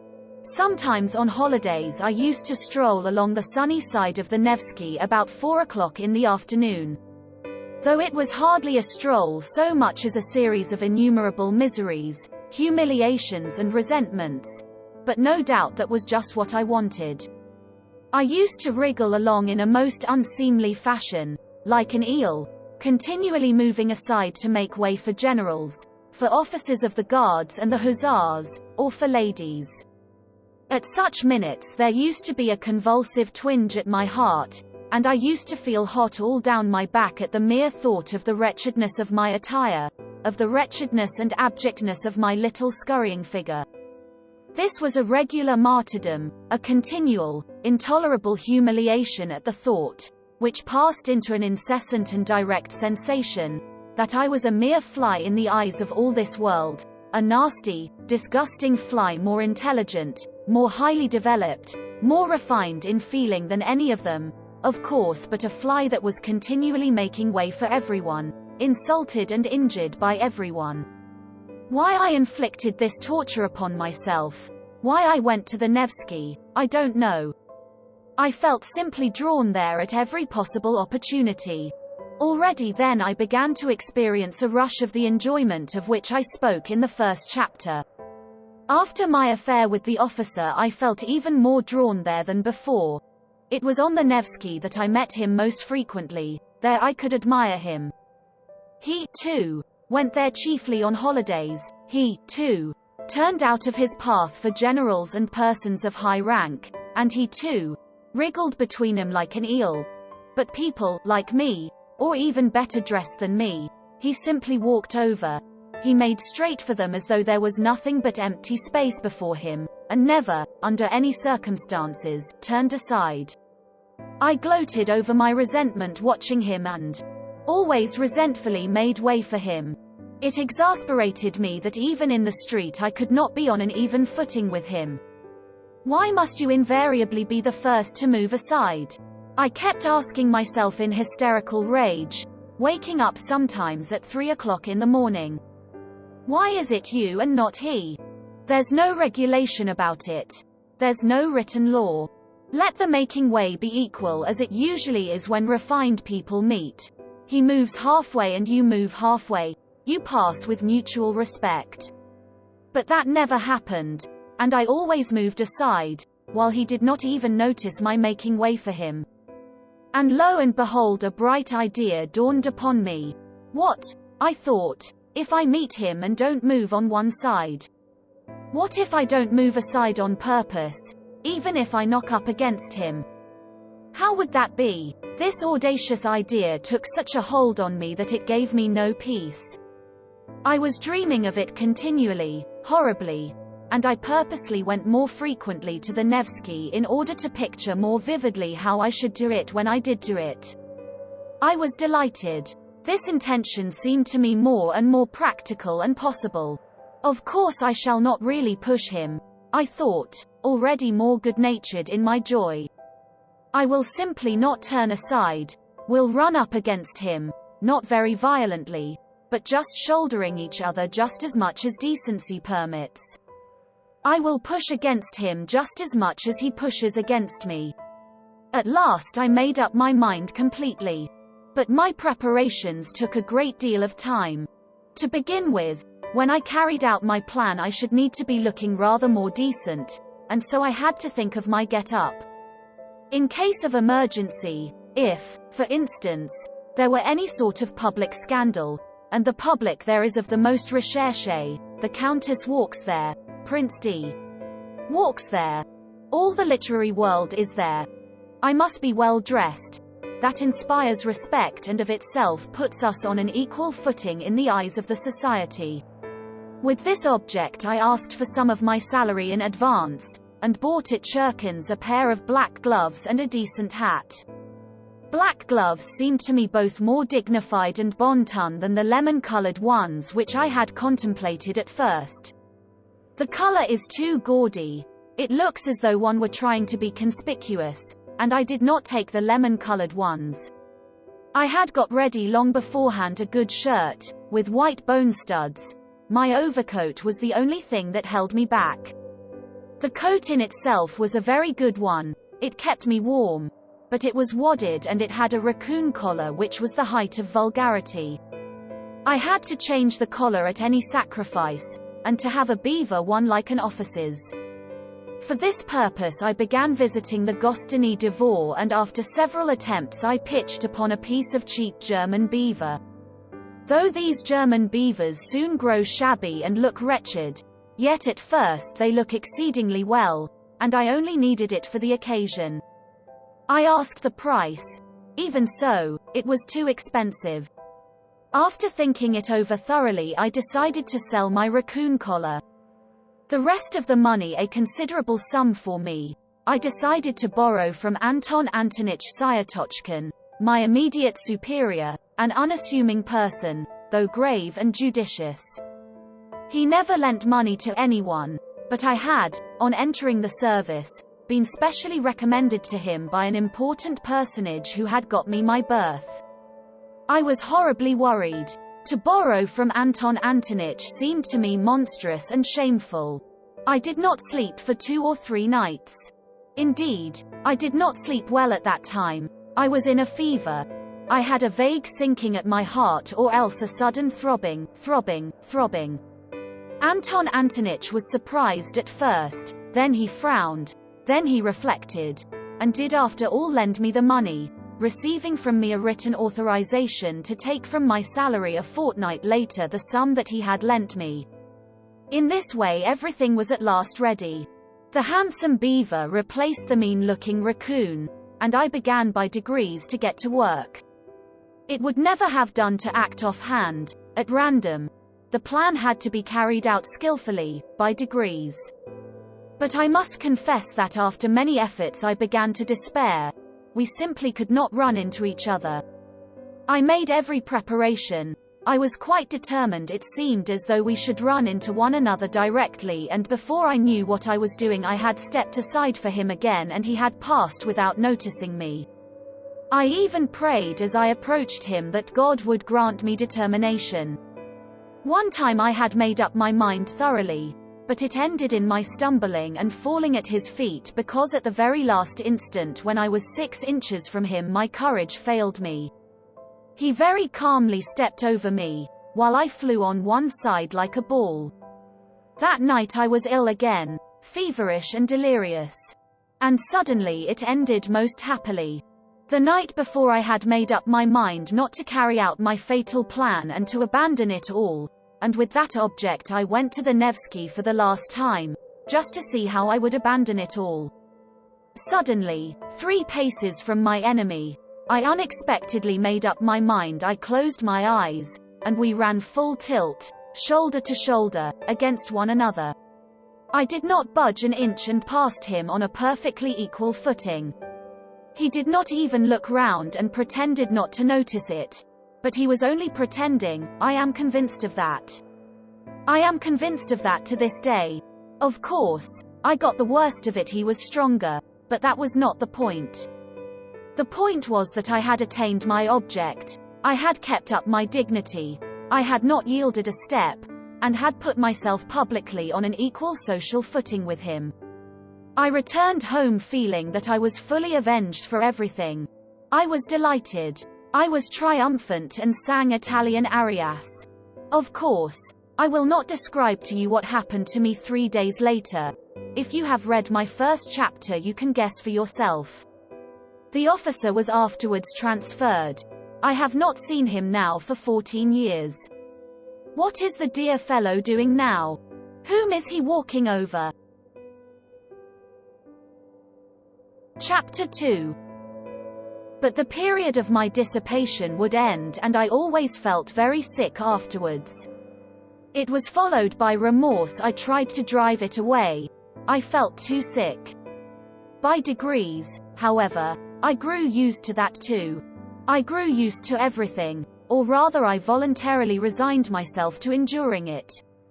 But I had a means of escape that reconciled everything, that was to find refuge in the sublime and the beautiful, in dreams, of course. I was a terrible dreamer. I would dream for 3 months on end, tucked away in my corner, and you may believe me that at those moments I had no resemblance to the gentleman who, in the perturbation of his chicken heart, put a collar of German beaver on his great coat. I suddenly became a hero. I would not have admitted my 6-foot lieutenant even if he had called on me. I could not even picture him before me then. What were my dreams and how I could satisfy myself with them, it is hard to say now, but at the time I was satisfied with them. Though, indeed, even now, I am to some extent satisfied with them. Dreams were particularly sweet and vivid after a spell of dissipation. They came with remorse and with tears, with curses and transports. There were moments of such positive intoxication, of such happiness, that there was not the faintest trace of irony within me, on my honor. I had faith, hope, love. I believed blindly at such times that by some miracle, by some external circumstance, all this would suddenly open out, expand. That suddenly a vista of suitable activity, beneficent, good, and, above all, ready-made. What sort of activity I had no idea, but the great thing was that it should be all ready for me, would rise up before me, and I should come out into the light of day, almost riding a white horse and crowned with laurel. Anything but the foremost place I could not conceive for myself, and for that very reason I quite contentedly occupied the lowest in reality.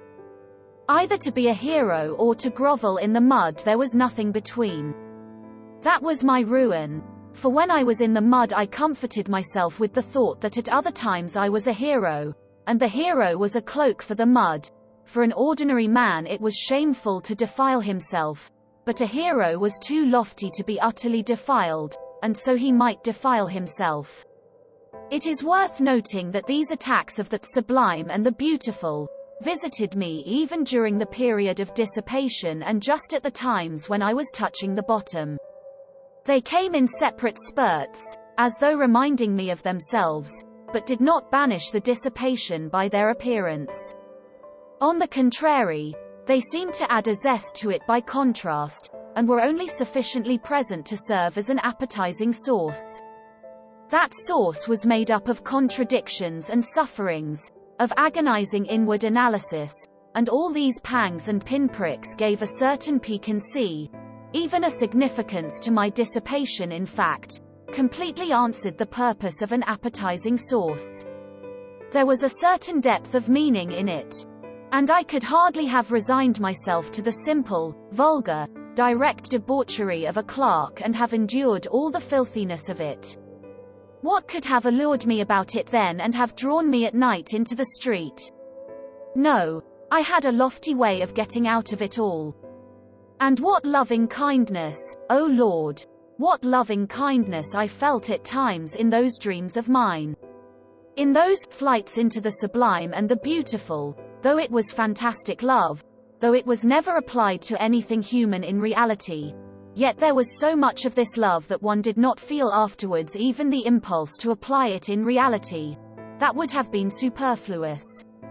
Everything, however, passed satisfactorily by a lazy and fascinating transition into the sphere of art, that is, into the beautiful forms of life, lying ready, largely stolen from the poets and novelists and adapted to all sorts of needs and uses.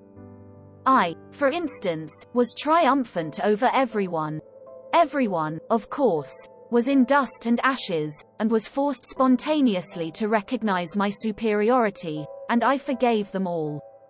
I was a poet and a grand gentleman. I fell in love. I came in for countless millions and immediately devoted them to humanity, and at the same time I confessed before all the people my shameful deeds, which, of course, were not merely shameful, but had in them much that was sublime and beautiful, something in the Manfred style. Everyone would kiss me and weep. What idiots they would be if they did not, while I should go barefoot and hungry preaching new ideas and fighting a victorious Austerlitz against the obscurantists. Then the band would play a march, an amnesty would be declared, the Pope would agree to retire from Rome to Brazil. Then there would be a ball for the whole of Italy at the Villa Borghese on the shores of Lake Como being for that purpose transferred to the neighborhood of Rome. Then would come a scene in the bushes, and so on, as though you did not know all about it. You will say that it is vulgar and contemptible to drag all this into public after all the tears and transports which I have myself confessed.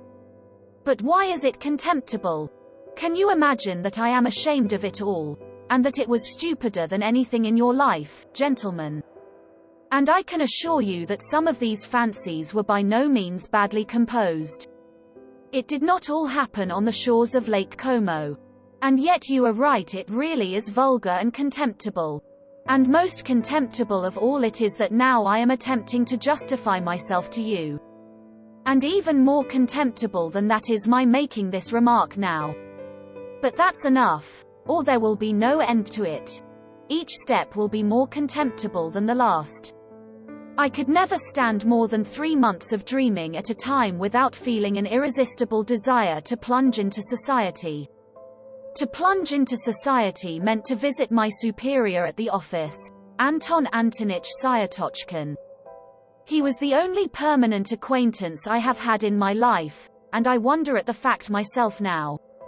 But I only went to see him when that phase came over me, and when my dreams had reached such a point of bliss that it became essential at once to embrace my fellows and all mankind, and for that purpose I needed, at least, one human being, actually existing.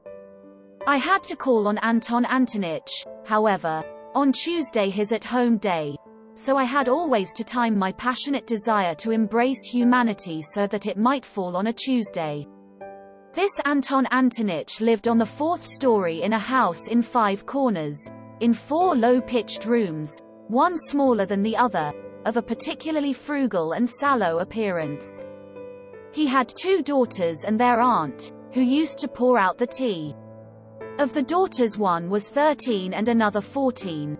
They both had snub noses, and I was awfully shy of them because they were always whispering and giggling together. The master of the house usually sat in his study on a leather couch in front of the table with some grey-headed gentleman, usually a colleague from our office or some other department. I never saw more than 2 or 3 visitors there, always the same.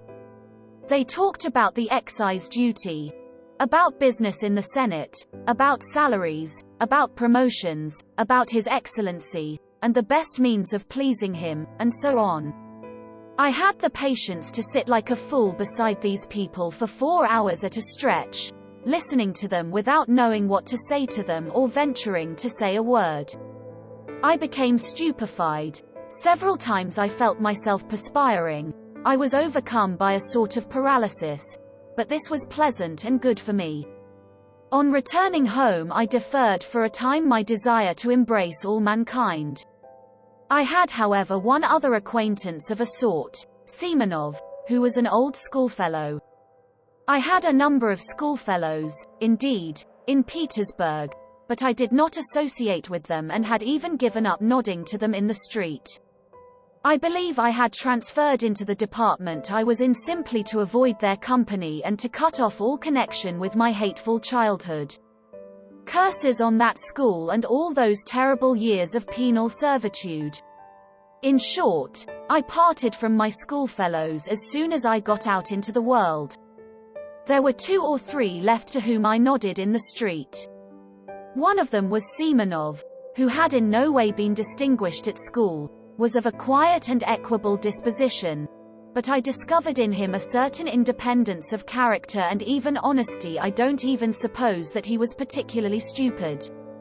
I had at one time spent some rather soulful moments with him, but these had not lasted long and had somehow been suddenly clouded over. He was evidently uncomfortable at these reminiscences, and was, I fancy, always afraid that I might take up the same tone again. I suspected that he had an aversion for me, but still I went on going to see him, not being quite certain of it. And so on one occasion, unable to endure my solitude and knowing that as it was Thursday Anton Antonich's door would be closed, I thought of Semenov. Climbing up to his 4th story, I was thinking that the man disliked me and that it was a mistake to go and see him. But as it always happened that such reflections impelled me, as though purposely, to put myself into a false position, I went in. It was almost a year since I had last seen Semenov. Chapter 3. I found 2 of my old schoolfellows with him. They seemed to be discussing an important matter. All of them took scarcely any notice of my entrance, which was strange, for I had not met them for years. Evidently they looked upon me as something on the level of a common fly. I had not been treated like that even at school, though they all hated me. I knew, of course, that they must despise me now for my lack of success in the service, and for my having let myself sink so low, going about badly dressed and so on, which seemed to them a sign of my incapacity and insignificance. But I had not expected such contempt. Semenov was positively surprised at my turning up. Even in old days he had always seemed surprised at my coming. All this disconcerted me. I sat down, feeling rather miserable, and began listening to what they were saying. They were engaged in warm and earnest conversation about a farewell dinner which they wanted to arrange for the next day to a comrade of theirs called Sverikov, an officer in the army, who was going away to a distant province. This Sverikov had been all the time at school with me too. I had begun to hate him, particularly in the upper forms. In the lower forms he had simply been a pretty, playful boy whom everybody liked. I had hated him, however, even in the lower forms, just because he was a pretty and playful boy. He was always bad at his lessons and got worse and worse as he went on. However, he left with a good certificate, as he had powerful interests. During his last year at school he came in for an estate of 200 serfs, and as almost all of us were poor he took up a swaggering tone among us. He was vulgar in the extreme, but at the same time he was a good-natured fellow, even in his swaggering. In spite of superficial, fantastic and sham notions of honor and dignity, all but very few of us positively groveled before Sverikov, and the more so the more he swaggered. And it was not from any interested motive that they groveled, but simply because he had been favored by the gifts of nature. Moreover, it was, as it were, an accepted idea among us that Sverikov was a specialist in regard to tact and the social graces. This last fact particularly infuriated me. I hated the abrupt self-confident tone of his voice, his admiration of his own witticisms, which were often frightfully stupid, though he was bold in his language. I hated his handsome, but stupid face, for which I would, however, have gladly exchanged my intelligent one, and the free and easy military manners in fashion in the 40s. I hated the way in which he used to talk of his future conquests of women. He did not venture to begin his attack upon women until he had the epaulettes of an officer, and was looking forward to them with impatience, and boasted of the duels he would constantly be fighting. I remember how I, invariably so taciturn, suddenly fastened upon Sverikov, when one day talking at a leisure moment with his schoolfellows of his future relations with the fair sex, and growing as sportive as a puppy in the sun, he all at once declared that he would not leave a single village girl on his estate unnoticed, that was his droit de seigneur, and that if the peasants dared to protest he would have them all flogged and double the tax on him, the bearded rascals. Our servile rabble applauded, but I attacked him, not from compassion for the girls and their fathers, but simply because they were applauding such an insect.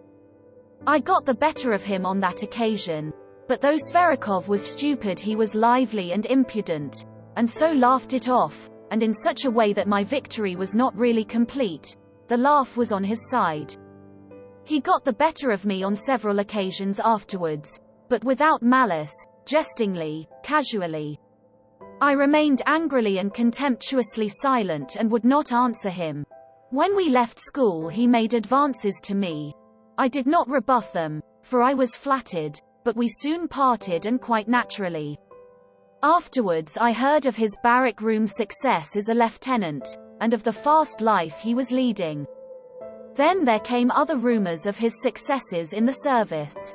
By then he had taken to cutting me in the street, and I suspected that he was afraid of compromising himself by greeting a personage as insignificant as me. I saw him once in the theater, in the third tier of boxes. By then he was wearing shoulder straps. He was twisting and twirling about, ingratiating himself with the daughters of an ancient general. In 3 years he had gone off considerably, though he was still rather handsome and adroit. One could see that by the time he was 30 he would be corpulent. So it was to this Sverikov that my schoolfellows were going to give a dinner on his departure. They had kept up with him for those 3 years, though privately they did not consider themselves on an equal footing with him. I am convinced of that.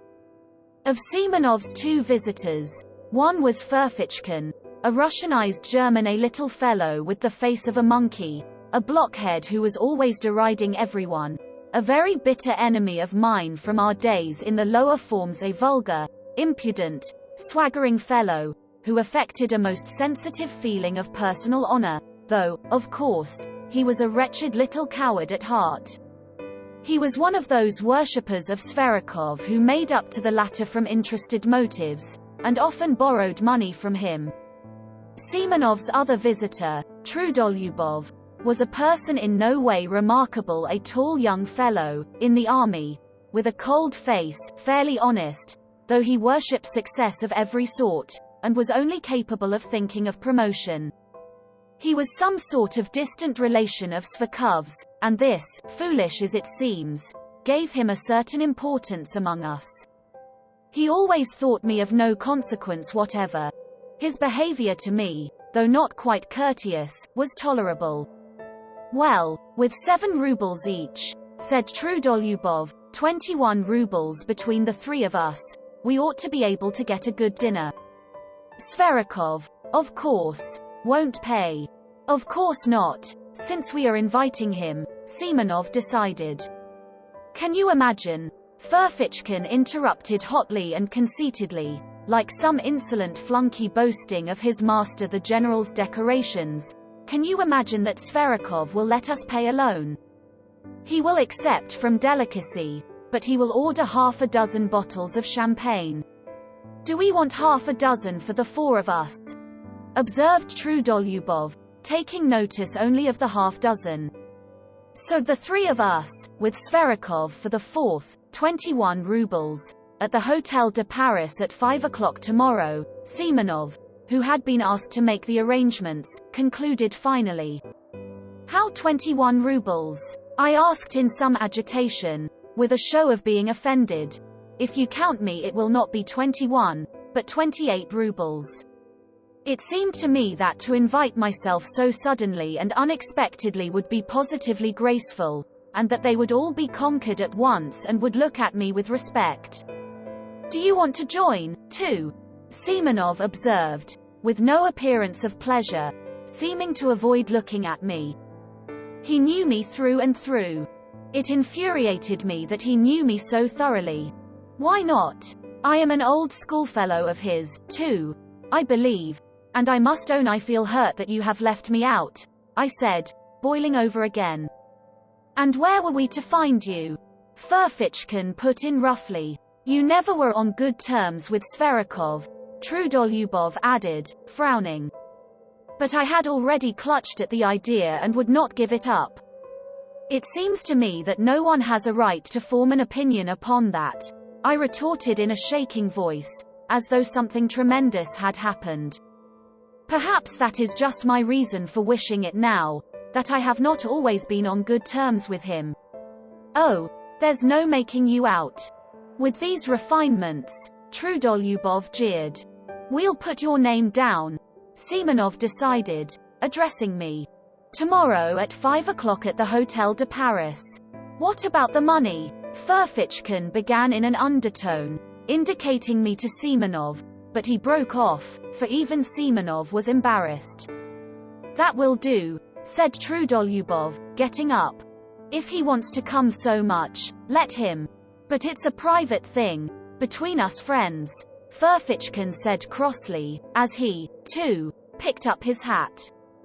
It's not an official gathering. We do not want it all, perhaps. They went away. Furfichkin did not greet me in any way as he went out. Trudolubov barely nodded. Semenov, with whom I was left tête-à-tête, was in a state of vexation and perplexity, and looked at me queerly. He did not sit down and did not ask me to. Yes. Tomorrow, then. Will you pay your subscription now? I just ask so as to know, he muttered in embarrassment. I flushed crimson. As I did so I remembered that I had owed Semenov 15 rubles for ages, which I had, indeed, never forgotten, though I had not paid it. You will understand, Semenov, that I could have no idea when I came here.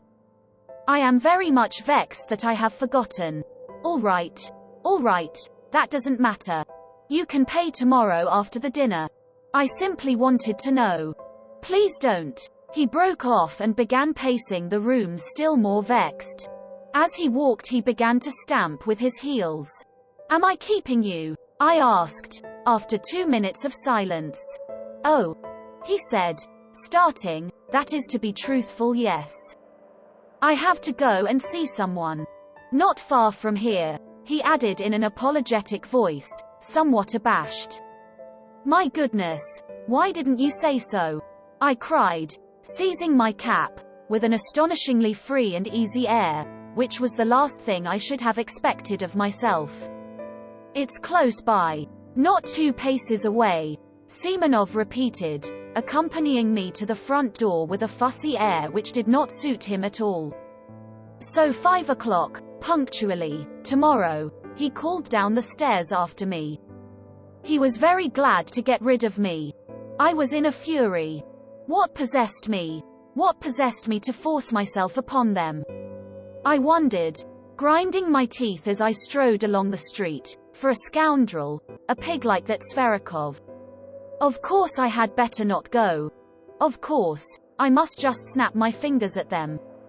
I am not bound in any way. I'll send Semenov a note by tomorrow's post. But what made me furious was that I knew for certain that I should go, that I should make a point of going. And the more tactless, the more unseemly my going would be, the more certainly I would go. And there was a positive obstacle to my going. I had no money. All I had was 9 rubles. I had to give 7 of that to my servant, Apollon, for his monthly wages. That was all I paid him. He had to keep himself. Not to pay him was impossible, considering his character. But I will talk about that fellow, about that plague of mine, another time. However, I knew I should go and should not pay him his wages. That night I had the most hideous dreams. No wonder. All the evening I had been oppressed by memories of my miserable days at school, and I could not shake them off. I was sent to the school by distant relations, upon whom I was dependent and of whom I have heard nothing since they sent me there, a forlorn, silent boy, already crushed by their reproaches, already troubled by doubt, and looking with savage distrust at everyone. My schoolfellows met me with spiteful and merciless jibes because I was not like any of them. But I could not endure their taunts. I could not give in to them with the ignoble readiness with which they gave in to one another. I hated him from the first, and shut myself away from everyone in timid, wounded and disproportionate pride. Their coarseness revolted me. They laughed cynically at my face, at my clumsy figure. And yet what stupid faces they had themselves. In our school the boys' faces seemed in a special way to degenerate and grow stupider. How many fine-looking boys came to us? In a few years they became repulsive. Even at 16 I wondered at them morosely. Even then I was struck by the pettiness of their thoughts, the stupidity of their pursuits, their games, their conversations. They had no understanding of such essential things. They took no interest in such striking, impressive subjects, that I could not help considering them inferior to myself. It was not wounded vanity that drove me to it, and for God's sake do not thrust upon me your hackneyed remarks, repeated to nausea, that I was only a dreamer, while they even then had an understanding of life. They understood nothing. They had no idea of real life, and I swear that that was what made me most indignant with them. On the contrary, the most obvious, striking reality they accepted with fantastic stupidity, and even at that time were accustomed to respect success. Everything that was just, but oppressed and looked down upon, they laughed at heartlessly and shamefully. They took rank for intelligence. Even at 16 they were already talking about a snug berth. Of course, a great deal of it was due to their stupidity, to the bad examples with which they had always been surrounded in their childhood and boyhood. They were monstrously depraved. Of course, a great deal of that, too, was superficial and an assumption of cynicism. Of course, there were glimpses of youth and freshness even in their depravity, but even that freshness was not attractive, and showed itself in a certain rakishness. I hated them horribly, though perhaps I was worse than any of them. They repaid me in the same way, and did not conceal their aversion for me. But by then I did not desire their affection. On the contrary, I continually longed for their humiliation. To escape from their derision, I purposely began to make all the progress I could with my studies and forced my way to the very top. This impressed them. Moreover, they all began by degrees to grasp that I had already read books none of them could read, and understood things, not forming part of our school curriculum, of which they had not even heard. They took a savage and sarcastic view of it, but were morally impressed, especially as the teachers began to notice me on those grounds. The mockery ceased, but the hostility remained, and cold and strained relations became permanent between us. In the end I could not put up with it. With years a craving for society, for friends, developed in me. I attempted to get on friendly terms with some of my schoolfellows, but somehow or other my intimacy with them was always strained and soon ended of itself. Once, indeed, I did have a friend. But I was already a tyrant at heart. I wanted to exercise unbounded sway over him. I tried to instill into him a contempt for his surroundings. I required of him a disdainful and complete break with those surroundings. I frightened him with my passionate affection. I reduced him to tears, to hysterics. He was a simple and devoted soul. But when he devoted himself to me entirely, I began to hate him immediately and repulsed him, as though all I needed him for was to win a victory over him, to subjugate him and nothing else. But I could not subjugate all of them. My friend was not at all like them either. He was, in fact, a rare exception. The first thing I did on leaving school was to give up the special job for which I had been destined, so as to break all ties, to curse my past and shake the dust from off my feet. And goodness knows why. After all that, I should go trudging off to Semenov's. Early next morning I roused myself and jumped out of bed with excitement, as though it were all about to happen at once. But I believed that some radical change in my life was coming, and would inevitably come that day. Owing to its rarity, perhaps, any external event, however trivial, always made me feel as though some radical change in my life were at hand. I went to the office, however, as usual, but sneaked away home 2 hours earlier to get ready. The great thing, I thought, is not to be the first to arrive, or they will think I am overjoyed at coming. But there were thousands of such great points to consider, and they all agitated and overwhelmed me. I polished my boots a second time with my own hands. Nothing in the world would have induced Apollon to clean him twice a day, as he considered that it was more than his duties required of him. I stole the brushes to clean him from the passage, being careful he should not detect it, for fear of his contempt. Then I minutely examined my clothes and thought that everything looked old, worn and threadbare. I had let myself get too slovenly. My uniform, perhaps, was tidy, but I could not go out to dinner in my uniform. The worst of it was that on the knee of my trousers was a big yellow stain. I had a foreboding that that stain would deprive me of 9/10 of my personal dignity. I knew, too, that it was very poor to think so. But this is no time for thinking. Now I am in for the real thing, I thought, and my heart sank. I knew, too, perfectly well even then, that I was monstrously exaggerating the facts.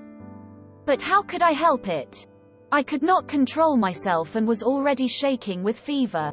With despair I pictured to myself how coldly and disdainfully that scoundrel, Sverikov, would meet me. With what dull-witted, invincible contempt the blockhead Trudolyubov would look at me. With what impudent rudeness the insect Furfichkin would snigger at me in order to curry favor with Sverikov. How completely Semenov would take it all in, and how he would despise me for the abjectness of my vanity and lack of spirit, and, worst of all, how paltry, unliterary, commonplace it would all be. Of course, the best thing would be not to go at all. But that was most impossible of all. If I feel impelled to do anything, I seem to be pitchforked into it. I should have jeered at myself ever afterwards. So you funked it. You funked it. You funked the real thing. On the contrary, I passionately longed to show all that rabble that I was by no means such a spiritless creature as I seemed to myself. What is more, even in the acutest paroxysm of this cowardly fever, I dreamed of getting the upper hand, of dominating him, carrying him away, making them like me if only for my elevation of thought and unmistakable wit. They would abandon Sverikov. He would sit on one side, silent and ashamed, while I should crush him. Then, perhaps, we would be reconciled and drink to our everlasting friendship. But what was most bitter and humiliating for me was that I knew even then, knew fully and for certain, that I needed nothing of all this really, that I did not really want to crush, to subdue, to attract them, and that I did not care a straw really for the result, even if I did achieve it. Oh, how I prayed for the day to pass quickly. In unutterable anguish I went to the window, opened the movable pane and looked out into the troubled darkness of the thickly falling wet snow. At last my wretched little clock hissed out 5. I seized my hat and, trying not to look at Apollon, who had been all day expecting his month's wages, but in his foolishness was unwilling to be the first to speak about it, I slipped between him and the door and, jumping into a high-class sledge, on which I spent my last half-ruble, I drove up in grand style to the Hôtel de Paris. Chapter 4. I had been certain the day before that I should be the first to arrive. But it was not a question of being the first to arrive. Not only were they not there, but I had difficulty in finding our room. The table was not laid even. What did it mean? After a good many questions I elicited from the waiters that the dinner had been ordered not for 5, but for 6 o'clock. This was confirmed at the buffet too. I felt really ashamed to go on questioning them. It was only 25 minutes past 5. If they changed the dinner hour they ought at least to have let me know that is what the post is for, and not to have put me in an absurd position in my own eyes and even before the waiters. I sat down. The servant began laying the table. I felt even more humiliated when he was present. Towards 6 o'clock they brought in candles, though there were lamps burning in the room. It had not occurred to the waiter, however, to bring him in at once when I arrived. In the next room 2 gloomy, angry-looking persons were eating their dinners in silence at 2 different tables. There was a great deal of noise, even shouting, in a room further away. One could hear the laughter of a crowd of people, and nasty little shrieks in French. There were ladies at the dinner. It was sickening, in fact. I rarely passed more unpleasant moments, so much so that when they did arrive all together punctually at 6 I was overjoyed to see them, as though they were my deliverers, and even forgot that it was incumbent upon me to show resentment. Sverikov walked in at the head of them. Evidently he was the leading spirit. He and all of them were laughing, but, seeing me, Sverikov drew himself up a little, walked up to me deliberately with a slight, rather jaunty bend from the waist. He shook hands with me in a friendly, but not over-friendly, fashion, with a sort of circumspect courtesy like that of a general, as though in giving me his hand he were warding off something. I had imagined, on the contrary, that on coming in he would at once break into his habitual thin, shrill laugh and fall to making his insipid jokes and witticisms.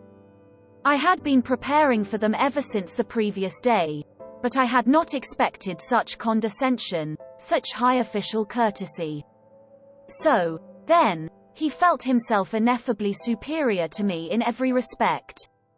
If he only meant to insult me by that high official tone, it would not matter. I thought I could pay him back for it one way or another. But what if, in reality, without the least desire to be offensive, that sheep's head had a notion in earnest that he was superior to me and could only look at me in a patronizing way? The very supposition made me gasp. I was surprised to hear of your desire to join us, he began, lisping and drawling, which was something new. You and I seem to have seen nothing of one another. You fight shy of us. You shouldn't. We are not such terrible people as you think. Well, anyway, I am glad to renew our acquaintance. And he turned carelessly to put down his hat on the window. Have you been waiting long? Trudolyubov inquired. I arrived at 5 o'clock as you told me yesterday, I answered aloud, with an irritability that threatened an explosion. Didn't you let him know that we had changed the hour? Said Trudolyubov to Semenov. No, I didn't. I forgot. The latter replied, with no sign of regret, and without even apologizing to me he went off to order the hors d'oeuvre. So you've been here a whole hour? Oh, poor fellow, Sverikov cried ironically, for to his notions this was bound to be extremely funny. That rascal Ferfitchkin followed with his nasty little snigger like a puppy yapping. My position struck him, too, as exquisitely ludicrous and embarrassing. It isn't funny at all. I cried to Ferfitchkin, more and more irritated. It wasn't my fault, but other people's. They neglected to let me know. It was simply absurd. It's not only absurd, but something else as well, muttered Trudolyubov, naively taking my part. You are not hard enough upon it. It was simply rudeness unintentional, of course. And how could Semenov, if a trick like that had been played on me, observed Ferfitchkin, I should. But you should have ordered something for yourself, Sverikov interrupted, or simply asked for dinner without waiting for us. You will allow that I might have done that without your permission, I rapped out. If I waited, it was. Let us sit down, gentlemen, cried Semenov, coming in. Everything is ready. I can answer for the champagne. It is capitally frozen. You see, I did not know your address. Where was I to look for you? He suddenly turned to me, but again he seemed to avoid looking at me. Evidently he had something against me. It must have been what happened yesterday. All sat down. I did the same. It was a round table. Trudolyubov was on my left, Semenov on my right. Sverikov was sitting opposite, Ferfitchkin next to him, between him and Trudolyubov. Tell me, are you in a government office? Sverikov went on attending to me. Seeing that I was embarrassed, he seriously thought that he ought to be friendly to me, and, so to speak, cheer me up. Does he want me to throw a bottle at his head? I thought, in a fury. In my novel surroundings I was unnaturally ready to be irritated. In the office, I answered jerkily, with my eyes on my plate. And Har Avenue you a go od birth? I say, what marada you leave your original job? What marada me was that I wanted to leave my original job. I drawled more than he, hardly able to control myself. Ferfitchkin went off into a guffaw. Semenov looked at me ironically. Trudolyubov left off eating and began looking at me with curiosity. Sverikov winced, but he tried not to notice it. And the remuneration? What remuneration? I mean, your salary. Why are you cross-examining me? However, I told him at once what my salary was. I turned horribly red. It is not very handsome, Sverikov observed majestically. Yes. You can't afford to dine at cafes on that, Furfichkin added insolently. To my thinking it's very poor, Trudolyubov observed gravely. And how thin you have grown. How you have changed, added Sverikov, with a shade of venom in his voice, scanning me and my attire with a sort of insolent compassion. Oh, spare his blushes, cried Furfichkin, sniggering. My dear sir, allow me to tell you I am not blushing, I broke out at last. Do you hear? I am dining here, at this cafe, at my own expense, not at other people's. Note that, Mr. Furfichkin. Whereat? Isn't everyone here dining at his own expense? You would seem to be. Furfichkin flew out at me, turning as red as a lobster, and looking me in the face with fury. Tar it, I answered, feeling I had gone too far, and I imagine it would be better to talk of something more intelligent. You intend to show off your intelligence, I suppose. Don't disturb yourself, that would be quite out of place here. Why are you clacking away like that, my good sir, eh? Have you gone out of your wits in your office? Enough, gentlemen, enough, Sverikov cried, authoritatively. How stupid it is, muttered Semenov. It really is stupid. We have met here, a company of friends, for a farewell dinner to a comrade, and you carry on an altercation, said Trudolyubov, rudely addressing himself to me alone. You invited yourself to join us, so don't disturb the general harmony. Enough, enough, cried Sverikov. Give over, gentlemen, it's out of place. Better let me tell you how I nearly got married the day before yesterday. And then followed a burlesque narrative of how this gentleman had almost been married 2 days before.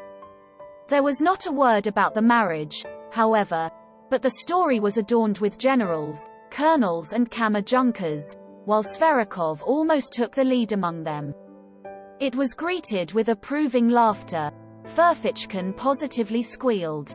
No one paid any attention to me, and I sat crushed and humiliated. Good heavens, these are not the people for me, I thought. And what a fool I have made of myself before them.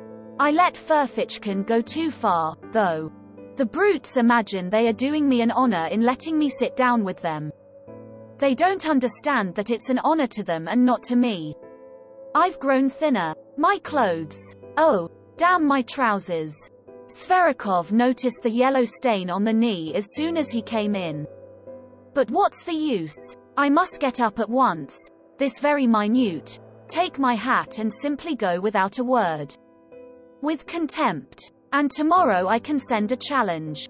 The scoundrels. As though I cared about the 7 rubles. They may think. Damn it. I don't care about the 7 rubles. I'll go this minute. Of course I remained. I drank sherry and Lafitte by the glassful in my discomfiture. Being unaccustomed to it, I was quickly affected. My annoyance increased as the wine went to my head. I longed all at once to insult him all in a most flagrant manner and then go away. To seize the moment and show what I could do, so that they would say, he's clever, though he is absurd, and, in fact, damn 'em all.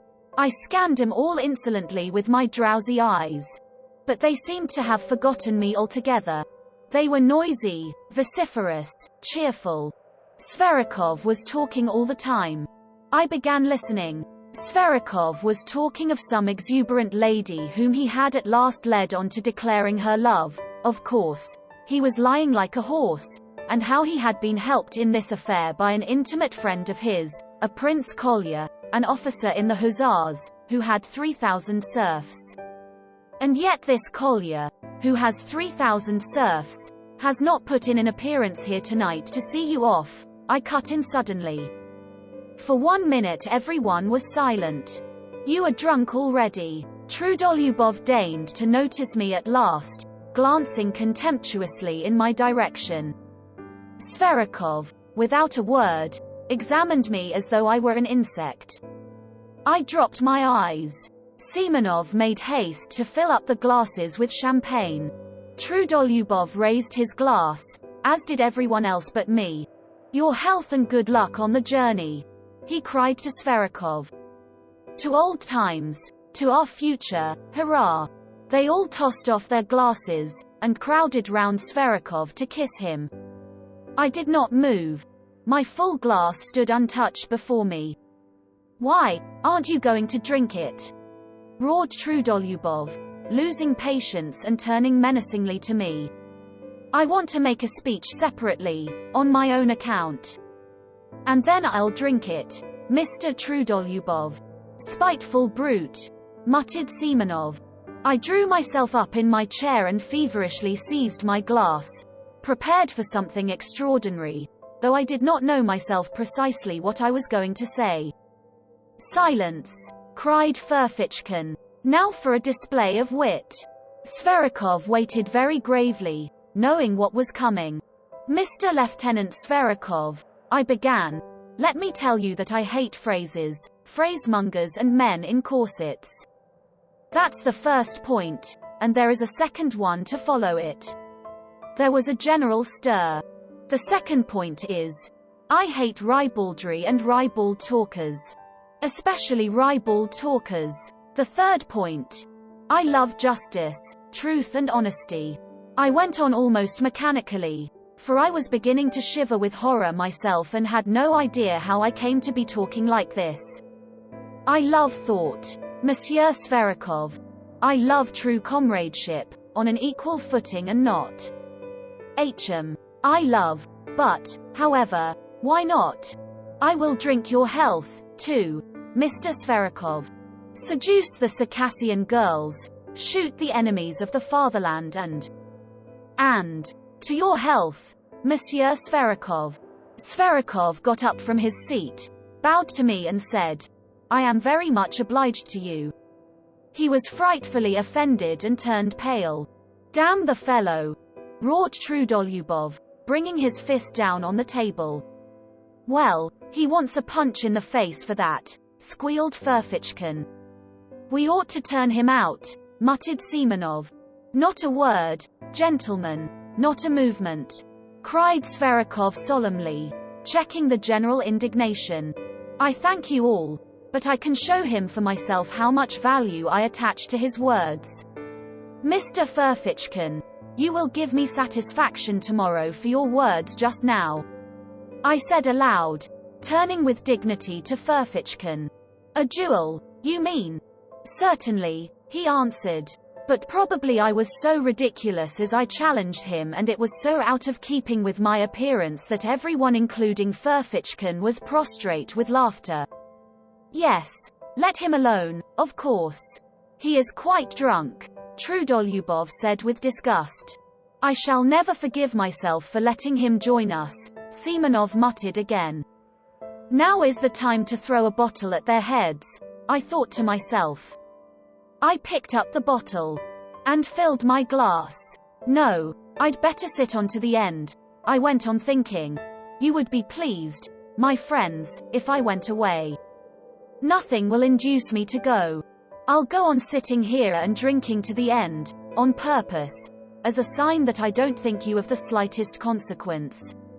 I will go on sitting and drinking, because this is a public house and I paid my entrance money. I'll sit here and drink, for I look upon you as so many pawns, as inanimate pawns. I'll sit here and drink. And sing if I want to. Yes, sing, for I have the right to sing. But I did not sing.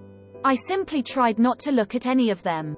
I assumed most unconcerned attitudes and waited with impatience for them to speak first. But alas, they did not address me. And oh, how I wished at that moment to be reconciled to them. It struck 8, at last 9. They moved from the table to the sofa.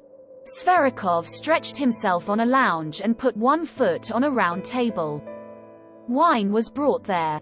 He did, as a fact, order 3 bottles on his own account. I, of course, was not invited to join them. They all sat round him on the sofa. They listened to him, almost with reverence. It was evident that they were fond of him. What for? What for? I wondered. From time to time they were moved to drunken enthusiasm and kissed each other. They talked of the Caucasus, of the nature of true passion, of snug berths in the service, of the income of an hussar called Podhartsevsky, whom none of them knew personally, and rejoiced in the largeness of it, of the extraordinary grace and beauty of a Princess D, whom none of them had ever seen. Then it came to Shakespeare's being immortal. I smiled contemptuously and walked up and down the other side of the room, opposite the sofa, from the table to the stove and back again. I tried my very utmost to show them that I could do without them, and yet I purposely made a noise with my boots, thumping with my heels. But it was all in vain. They paid no attention. I had the patience to walk up and down in front of them from 8 o'clock till 11, in the same place, from the table to the stove and back again. I walk up and down to please myself and no one can prevent me. The waiter who came into the room stopped, from time to time, to look at me. I was somewhat giddy from turning round so often. At moments it seemed to me that I was in delirium. During those 3 hours I was 3 times soaked with sweat and dry again. At times, with an intense, acute pang I was stabbed to the heart by the thought that 10 years, 20 years, 40 years would pass, and that even in 40 years I would remember with loathing and humiliation those filthiest, most ludicrous, and most awful moments of my life.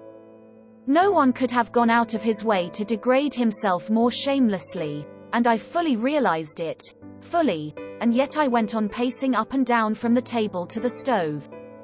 Oh, if you only knew what thoughts and feelings I am capable of, how cultured I am.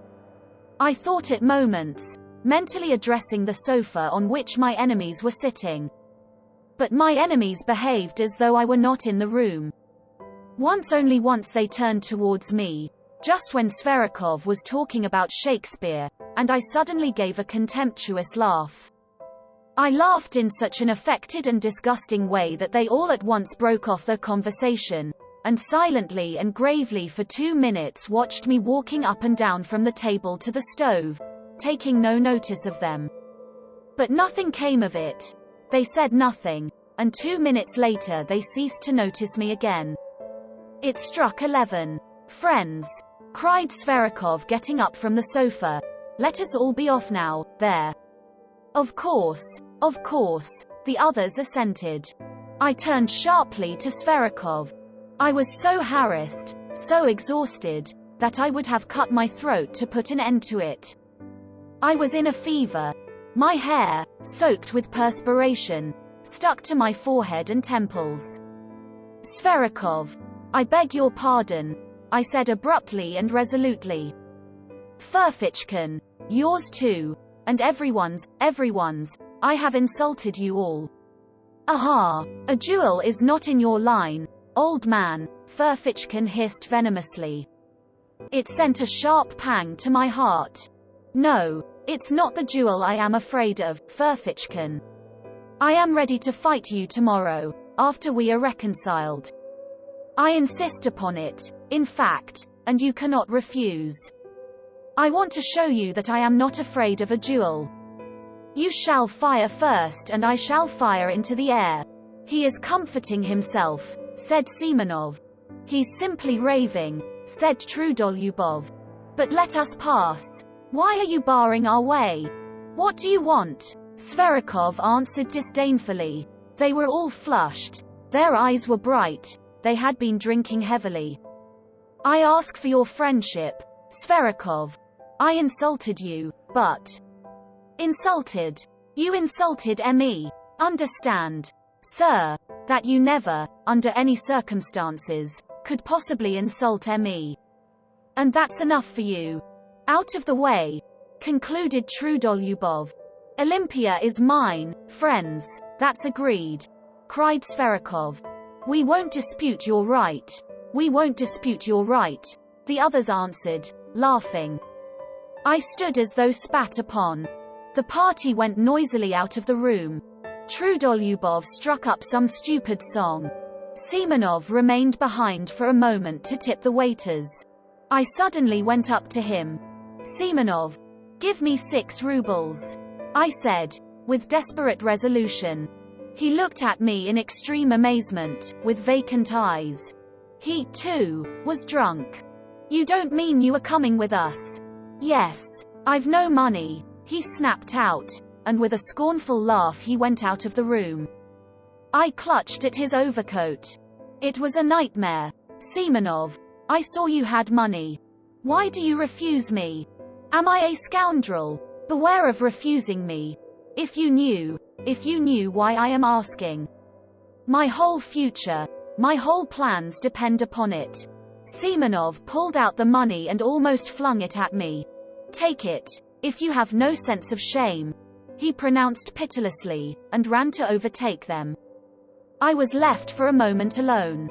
Disorder, the remains of dinner, a broken wine glass on the floor, spilt wine, cigarette ends, fumes of drink and delirium in my brain, an agonizing misery in my heart, and finally the waiter, who had seen and heard all and was looking inquisitively into my face. I am going there, I cried. Either they shall all go down on their knees to beg for my friendship, or I will give Sverikov a slap in the face. Chapter 5. So this is it. This is it at last, contact with real life, I muttered as I ran headlong downstairs. This is very different from the Pope's leaving Rome and going to Brazil, very different from the ball on Lake Como. You are a scoundrel, a thought flashed through my mind. If you laugh at this now.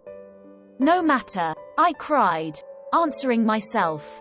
Now everything is lost. There was no trace to be seen of them, but that made no difference. I knew where they had gone. At the steps was standing a solitary night sledge driver in a rough peasant coat, powdered over with the still falling, wet, and as it were warm, snow. It was hot and steamy.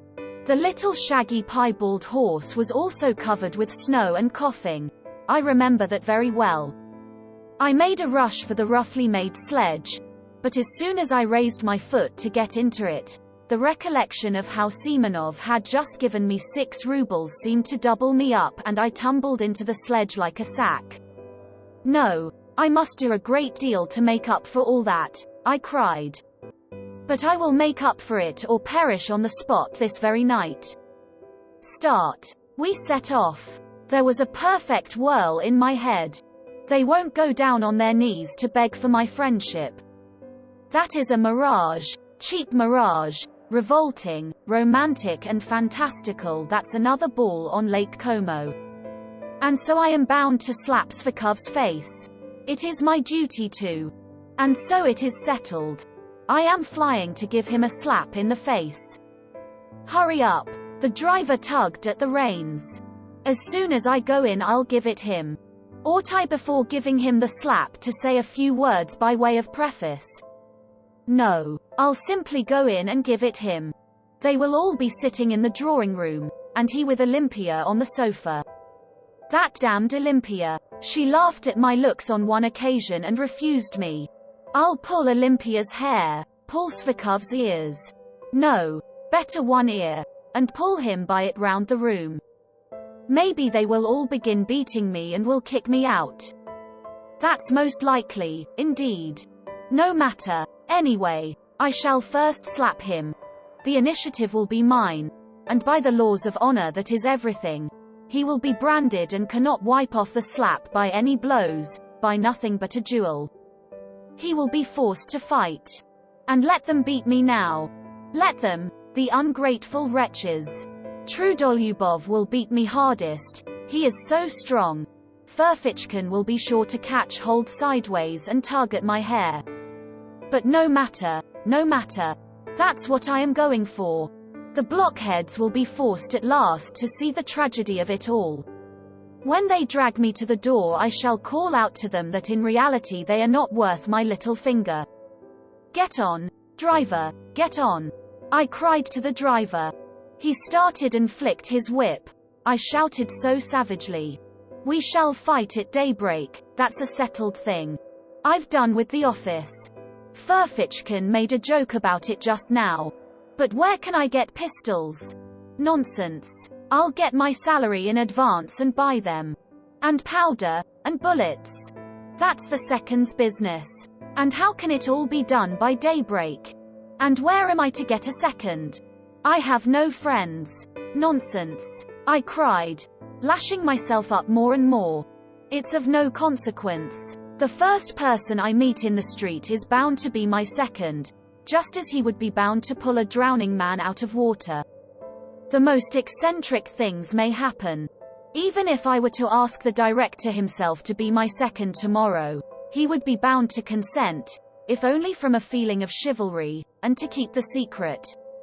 Anton Antonitch. The fact is, that at that very minute the disgusting absurdity of my plan and the other side of the question was clearer and more vivid to my imagination than it could be to anyone on earth.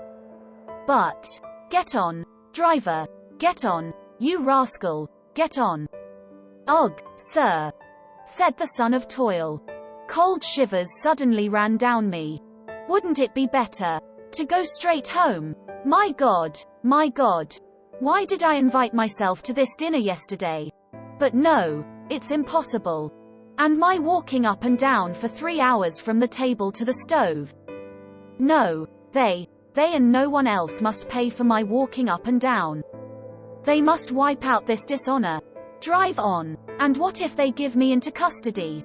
They won't dare. They'll be afraid of the scandal. And what if Sverikov is so contemptuous that he refuses to fight a duel? He is sure to. But in that case I'll show them. I will turn up at the posting station when he's setting off tomorrow. I'll catch him by the leg. I'll pull off his coat when he gets into the carriage. I'll get my teeth into his hand. I'll bite him. See what lengths you can drive a desperate man to. He may hit me on the head and they may belabor me from behind. I will shout to the assembled multitude.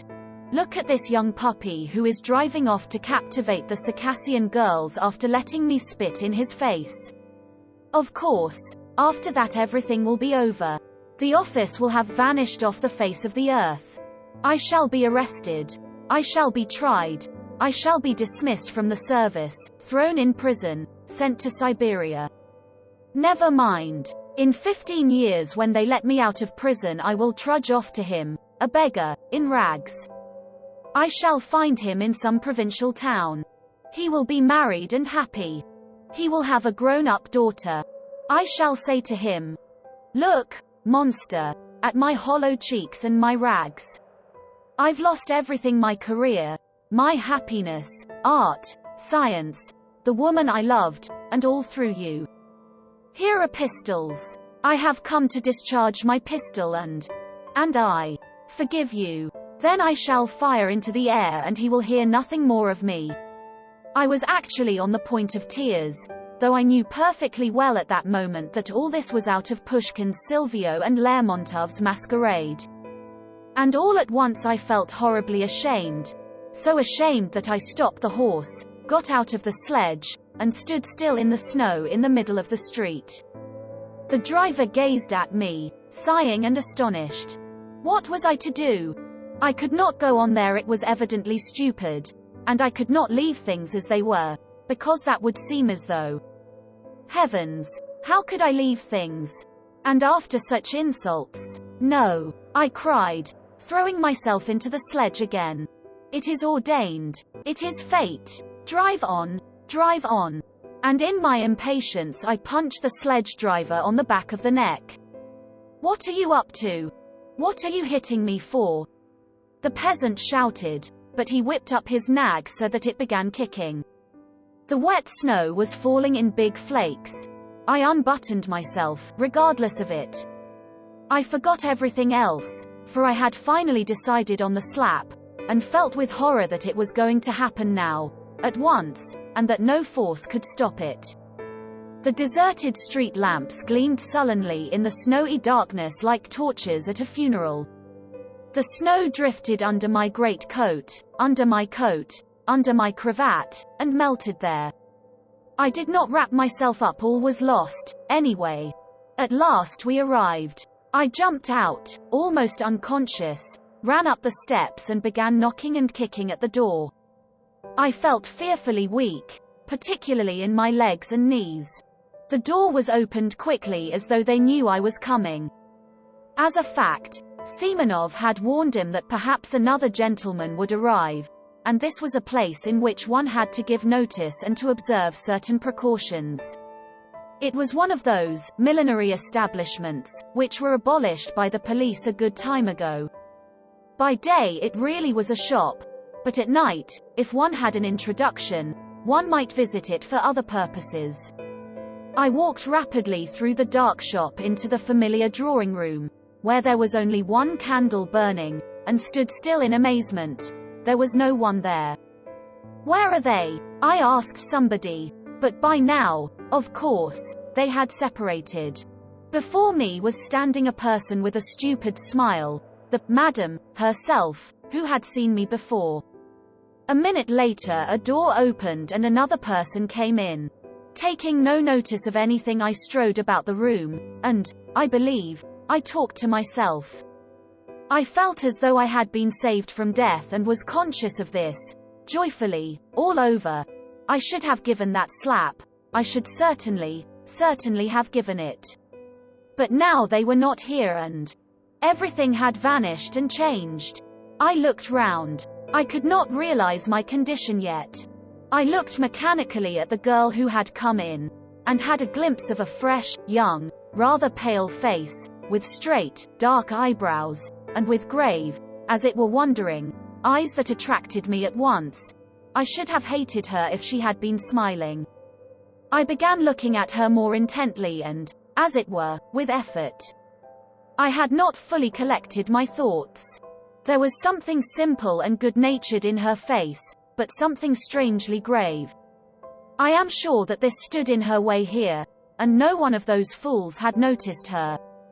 She could not, however, have been called a beauty, though she was tall, strong-looking, and well-built. She was very simply dressed. Something loathsome stirred within me. I went straight up to her. I chanced to look into the glass. My harassed face struck me as revolting in the extreme, pale, angry, abject, with disheveled hair. No matter. I am glad of it, I thought. I am glad that I shall seem repulsive to her. I like that. Chapter 6. Somewhere behind a screen a clock began wheezing, as though oppressed by something, as though someone were strangling it. After an unnaturally prolonged wheezing there followed a shrill, nasty, and as it were unexpectedly rapid, chime as though someone were suddenly jumping forward. It struck 2. I woke up, though I had indeed not been asleep but lying half-conscious. It was almost completely dark in the narrow, cramped, low-pitched room, cumbered up with an enormous wardrobe and piles of cardboard boxes and all sorts of frippery and litter. The candle end that had been burning on the table was going out and gave a faint flicker from time to time. In a few minutes there would be complete darkness. I was not long in coming to myself. Everything came back to my mind at once, without an effort, as though it had been in ambush to pounce upon me again. And, indeed, even while I was unconscious a point seemed continually to remain in my memory unforgotten, and round it my dreams moved drearily. But strange to say, everything that had happened to me in that day seemed to me now, on waking, to be in the far, far away past, as though I had long ago lived all that down. My head was full of fumes. Something seemed to be hovering over me, rousing me, exciting me, and making me restless. Misery and spite seemed surging up in me again and seeking an outlet. Suddenly I saw beside me 2 wide open eyes scrutinizing me curiously and persistently. The look in those eyes was coldly detached, sullen, as it were utterly remote. It weighed upon me. A grim idea came into my brain and passed all over my body, as a horrible sensation, such as one feels when one goes into a damp and moldy cellar. There was something unnatural in those two eyes, beginning to look at me only now. I recalled, too, that during those 2 hours I had not said a single word to this creature, and had, in fact, considered it utterly superfluous. In fact, the silence had for some reason gratified me. Now I suddenly realized vividly the hideous idea revolting as a spider of vice, which, without love, grossly and shamelessly begins with that in which true love finds its consummation. For a long time we gazed at each other like that, but she did not drop her eyes before mine and her expression did not change, so that at last I felt uncomfortable. "What is your name?" I asked abruptly, to put an end to it. "Liza," she answered almost in a whisper, but somehow far from graciously, and she turned her eyes away. I was silent. "What weather? The snow. It's disgusting," I said, almost to myself, putting my arm under my head despondently, and gazing at the ceiling. She made no answer. This was horrible. "Have you always lived in Petersburg?" I asked a minute later, almost angrily, turning my head slightly towards her. "No. Where do you come from?" "From Riga," she answered reluctantly. "Are you a German?" "No. Russian." "Have you been here long?" "Where?" "In this house." "A fortnight." She spoke more and more jerkily. The candle went out. I could no longer distinguish her face. "Have you a father and mother?" "Yes." "No. I have." "Where are they?" "There. In Riga." "What are they?" "Oh, nothing. Nothing." "Why, what class are they?" "Tradespeople." "Have you always lived with them?" "Yes." "How old are you?" 20. "Why did you leave them?" "Oh, for no reason." That answer meant, "Let me alone. I feel sick. Sad." We were silent. God knows why I did not go away. I felt myself more and more sick and dreary. The images of the previous day began of themselves, apart from my will, flitting through my memory in confusion. I suddenly recalled something I had seen that morning when, full of anxious thoughts, I was hurrying to the office. "I saw them carrying a coffin out yesterday and they nearly dropped it," I suddenly said aloud, not that I desired to open the conversation, but as it were by accident. "A coffin?" "Yes. In the Haymarket. They were bringing it up out of a cellar." "From a cellar?" "Not from a cellar, but a basement." "Oh, you know, down below. From a house of ill fame. It was filthy all round. Eggshells, litter, a stench. It was loathsome. Silence. A nasty day to be buried," I began, simply to avoid being silent. "Nasty? In what way?" "The snow, the wet." I yawned. "It makes no difference," she said suddenly, after a brief silence. "No, it's horrid." I yawned again. "The grave diggers must have sworn at getting drenched by the snow. And there must have been water in the grave." "Why water in the grave?" she asked, with a sort of curiosity, but speaking even more harshly and abruptly than before. I suddenly began to feel provoked. "Why, there must have been water at the bottom a foot deep. You can't dig a dry grave in Volkovo Cemetery." Why? The place is waterlogged. It's a regular marsh. So they bury them in water. I've seen it myself. Many times. I had never seen it once. Indeed, I had never been in Volkovo, and had only heard stories of it. "Do you mean to say, you don't mind how you die?" "But why should I die?" she answered, as though defending herself. "Why, someday you will die, and you will die just the same as that dead woman. She was a girl like you. She died of consumption. A wench would have died in hospital. She knows all about it already." She said wench, not girl.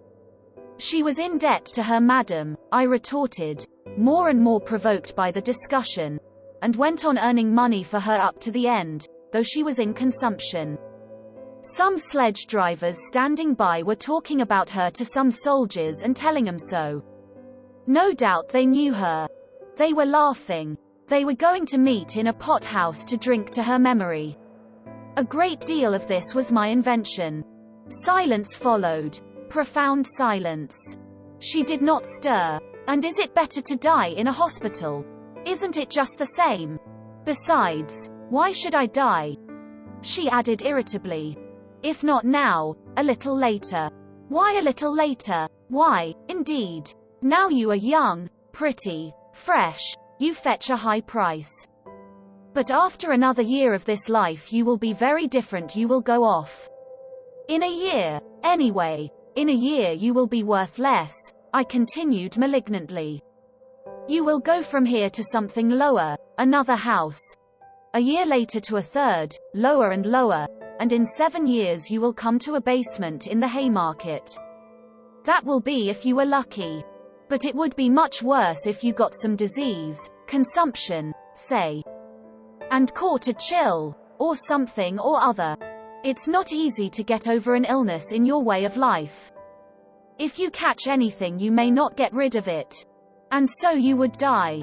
Oh, well, then I shall die, she answered, quite vindictively, and she made a quick movement. But one is sorry. Sorry for whom? Sorry for life. Silence. Have you been engaged to be married? Eh? What's that to you? Oh, I am not cross-examining you. It's nothing to me. Why are you so cross? Of course you may have had your own troubles. What is it to me? It's simply that I felt sorry.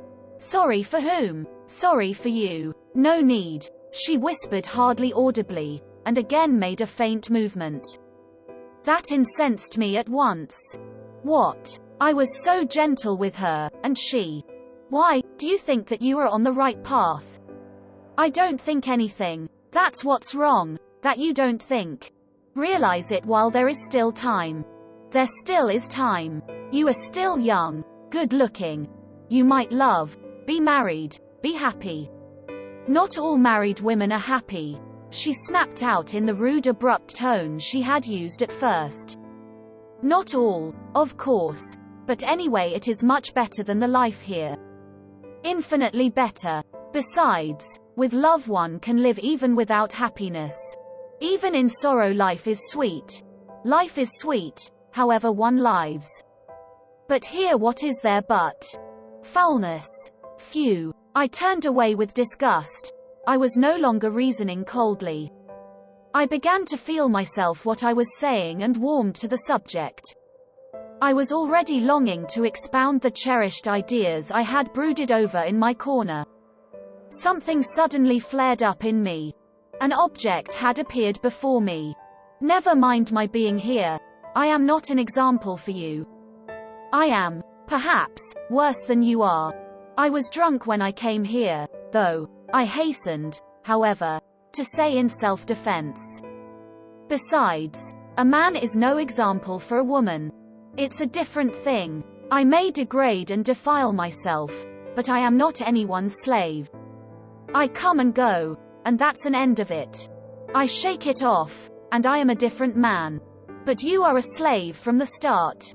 Yes, a slave. You give up everything, your whole freedom. If you want to break your chains afterwards, you won't be able to. You will be more and more fast in the snares. It is an accursed bondage. I know it. I won't speak of anything else. Maybe you won't understand. But tell me, no doubt you are in debt to your madam. There. You see, I added, though she made no answer, but only listened in silence, entirely absorbed, that's a bondage for you. You will never buy your freedom. They will see to that. It's like selling your soul to the devil. And besides, perhaps, I too, am just as unlucky, how do you know, and wallow in the mud on purpose, out of misery. You know, men take to drink from grief. Well, maybe I am here from grief. Come, tell me, What is there good here? Here you and I came together just now and did not say one word to one another all the time, and it was only afterwards you began staring at me like a wild creature, and I at you. Is that loving? Is that how one human being should meet another? It's hideous, that's what it is. Yes. She assented sharply and hurriedly. I was positively astounded by the promptitude of this, yes. So the same thought may have been straying through her mind when she was staring at me just before. So she, too, was capable of certain thoughts. Damn it all. This was interesting. This was a point of likeness. I thought, almost rubbing my hands. And indeed it's easy to turn a young soul like that. It was the exercise of my power that attracted me most. She turned her head nearer to me, and it seemed to me in the darkness that she propped herself on her arm. Perhaps she was scrutinizing me. How I regretted that I could not see her eyes. I heard her deep breathing. Why have you come here? I asked her, with a note of authority already in my voice. Oh, I don't know. But how nice it would be to be living in your father's house. It's warm and free. You have a home of your own. But what if it's worse than this? I must take the right tone, flashed through my mind. I may not get far with sentimentality, but it was only a momentary thought. I swear she really did interest me. Besides, I was exhausted and moody. And cunning so easily goes hand in hand with feeling. Who denies it? I hastened to answer. Anything may happen. I am convinced that someone has wronged you, and that you are more sinned against than sinning. Of course, I know nothing of your story, but it's not likely a girl like you has come here of her own inclination. A girl like me, she whispered, hardly audibly, but I heard it. Damn it all, I was flattering her. That was horrid. But perhaps it was a good thing. She was silent. See, Liza, I will tell you about myself. If I had had a home from childhood, I shouldn't be what I am now. I often think that, however bad it may be at home, anyway they're your father and mother, and not enemies, strangers. Once a year at least, they'll show their love of you. Anyway, you know you are at home. I grew up without a home. And perhaps that's why I've turned so unfeeling. I waited again. Perhaps she doesn't understand, I thought, and, indeed, it is absurd it's moralizing. If I were a father and had a daughter, I believe I should love my daughter more than my sons. Really, I began indirectly, as though talking of something else, to distract her attention. I must confess I blushed. Why so? She asked. Ah, so she was listening. I don't know, Liza. I knew a father who was a stern, austere man, but used to go down on his knees to his daughter, used to kiss her hands, her feet. He couldn't make enough of her, really. When she danced at parties he used to stand for 5 hours at a stretch, gazing at her. He was mad over her. I understand that. She would fall asleep tired at night, and he would wake to kiss her in her sleep and make the sign of the cross over her. He would go about in a dirty old coat. He was stingy to everyone else, but would spend his last penny for her, giving her expensive presents, and it was his greatest delight when she was pleased with what he gave her. Fathers always love their daughters more than the mothers do. Some girls live happily at home. And I believe I should never let my daughters marry. What next? She said, with a faint smile. I should be jealous, I really should. To think that she should kiss anyone else. That she should love a stranger more than her father. It's painful to imagine it. Of course, that's all nonsense. Of course every father would be reasonable at last. But I believe before I should let her marry, I should worry myself to death. I should find fault with all her suitors. But I should end by letting her marry whom she herself loved. The one whom the daughter loves always seems the worst to the father, you know. That is always so. So many family troubles come from that. Some are glad to sell their daughters, rather than marrying them honorably. Ah, so that was it. Such a thing, Liza, happens in those accursed families in which there is neither love nor God, I retorted warmly, and where there is no love, there is no sense either. There are such families, it's true, but I am not speaking of them. You must have seen wickedness in your own family, if you talk like that. Truly, you must have been unlucky. That sort of thing mostly comes about through poverty. And is it any better with the gentry? Even among the poor, honest people who live happily? Yes. Perhaps. Another thing, Liza, man is fond of reckoning up his troubles, but does not count his joys. If he counted 'em up as he ought, he would see that every lot has enough happiness provided for it. And what if all goes well with the family, if the blessing of God is upon it, if the husband is a good one, loves you, cherishes you, never leaves you? There is happiness in such a family. Even sometimes there is happiness in the midst of sorrow, and indeed sorrow is everywhere. If you marry you will find out for yourself. But think of the first years of married life with one you love. What happiness there sometimes is in it. And indeed it's the ordinary thing. In those early days even quarrels with one's husband end happily. Some women get up quarrels with their husbands just because they love them. Indeed, I knew a woman like that. She seemed to say that because she loved him, she would torment him and make him feel it. You know that you may torment a man on purpose through love. Women are particularly given to that, thinking to themselves, I will love him so, I will make so much of him afterwards, that it's no sin to torment him a little now. And all in the house rejoice in the sight of you, and you are happy and gay and peaceful and honorable. Then there are some women who are jealous. If he went off anywhere, I knew one such woman. She couldn't restrain herself, but would jump up at night and run off on the sly to find out where he was, whether he was with some other woman. That's a pity. And the woman knows herself it's wrong, and her heart fails her and she suffers, but she loves it all through love. And how sweet it is to make up after quarrels, to own herself in the wrong or to forgive him. And they both are so happy all at once as though they had met anew, been married over again, as though their love had begun afresh. And no one should know what passes between husband and wife if they love one another. And whatever quarrels there may be between them, they ought not to call in their own mother to judge between them and tell tales of one another. They are their own judges. Love is a holy mystery and ought to be hidden from all other eyes, whatever happens. That makes it holier and better. They respect one another more, and much is built on respect. And if once there has been love, if they have been married for love, why should love pass away? Surely one can keep it. It is rare that one cannot keep it. And if the husband is kind and straightforward, why should not love last?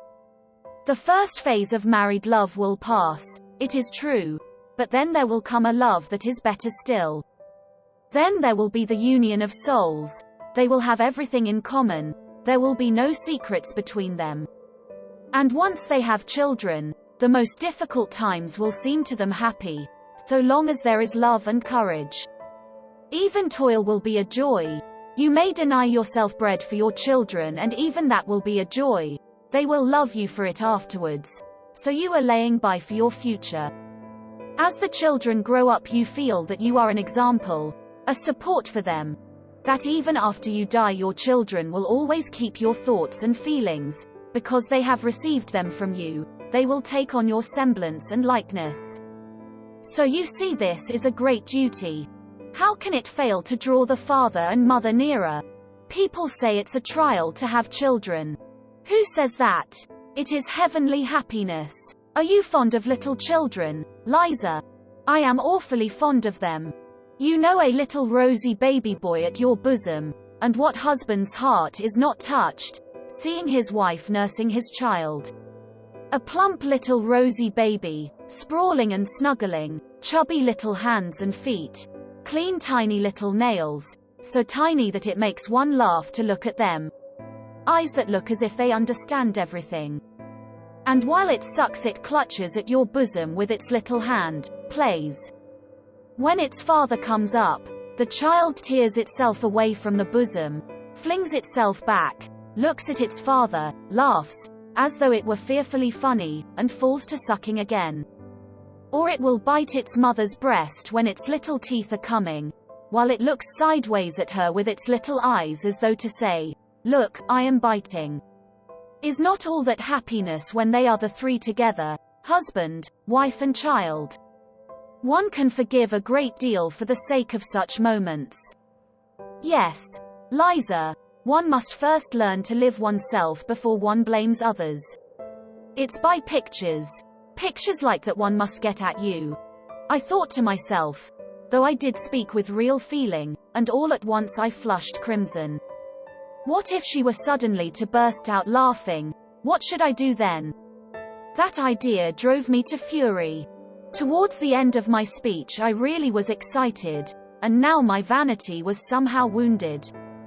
The silence continued. I almost nudged her. "Why are you?" she began and stopped. But I understood. There was a quiver of something different in her voice, not abrupt, harsh and unyielding as before, but something soft and shamefaced, so shamefaced that I suddenly felt ashamed and guilty. "What?" I asked, with tender curiosity.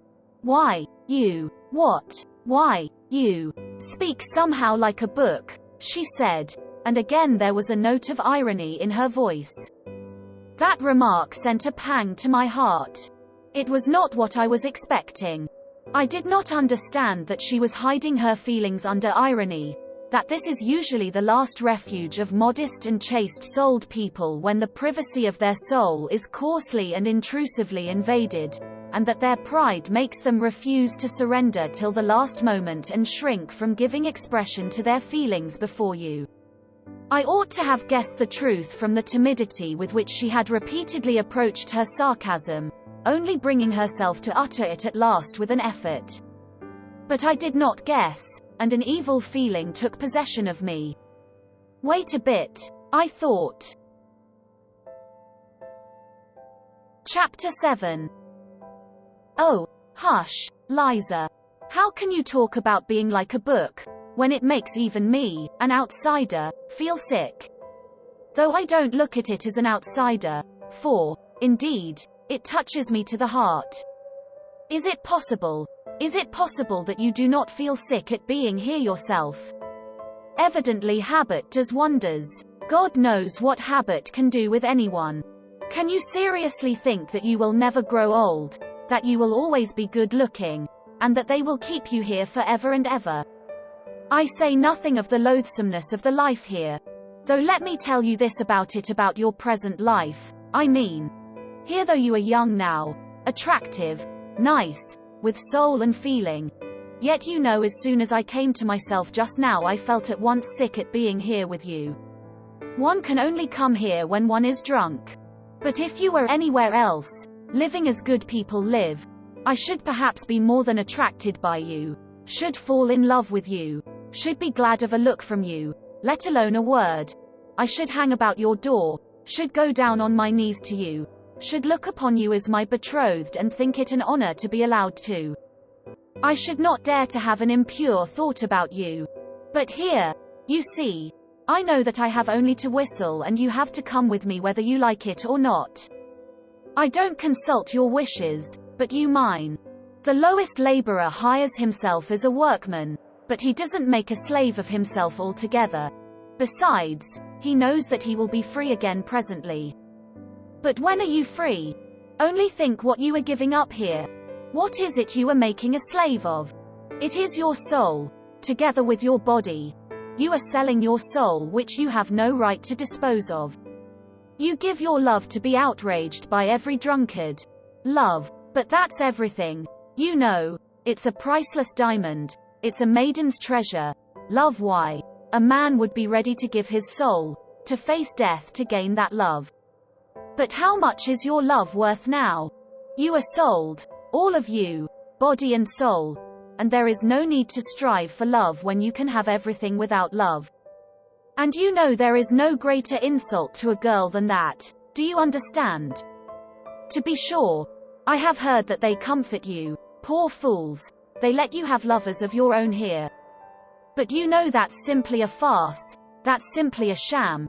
It's just laughing at you, and you are taken in by it. Why, do you suppose he really loves you, that lover of yours? I don't believe it. How can he love you when he knows you may be called away from him any minute? He would be a low fellow if he did. Will he have a grain of respect for you? What have you in common with him? He laughs at you and robs you, that is all his love amounts to. You are lucky if he does not beat you. Very likely he does beat you, too.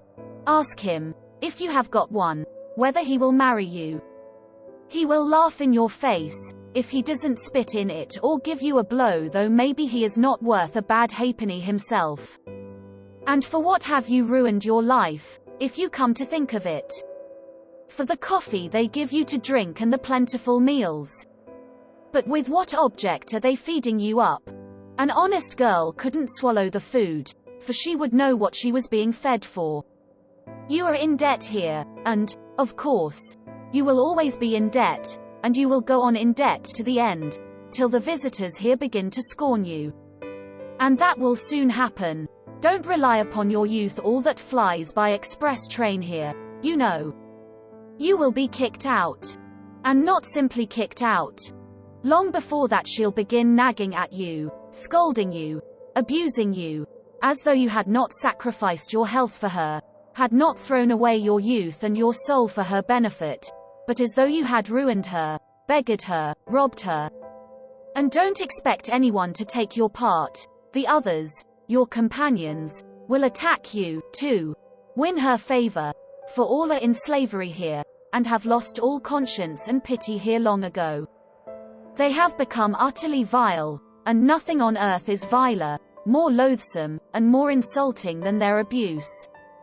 And you are laying down everything here, unconditionally, youth and health and beauty and hope, and at 22 you will look like a woman of 35, and you will be lucky if you are not diseased. Pray to God for that.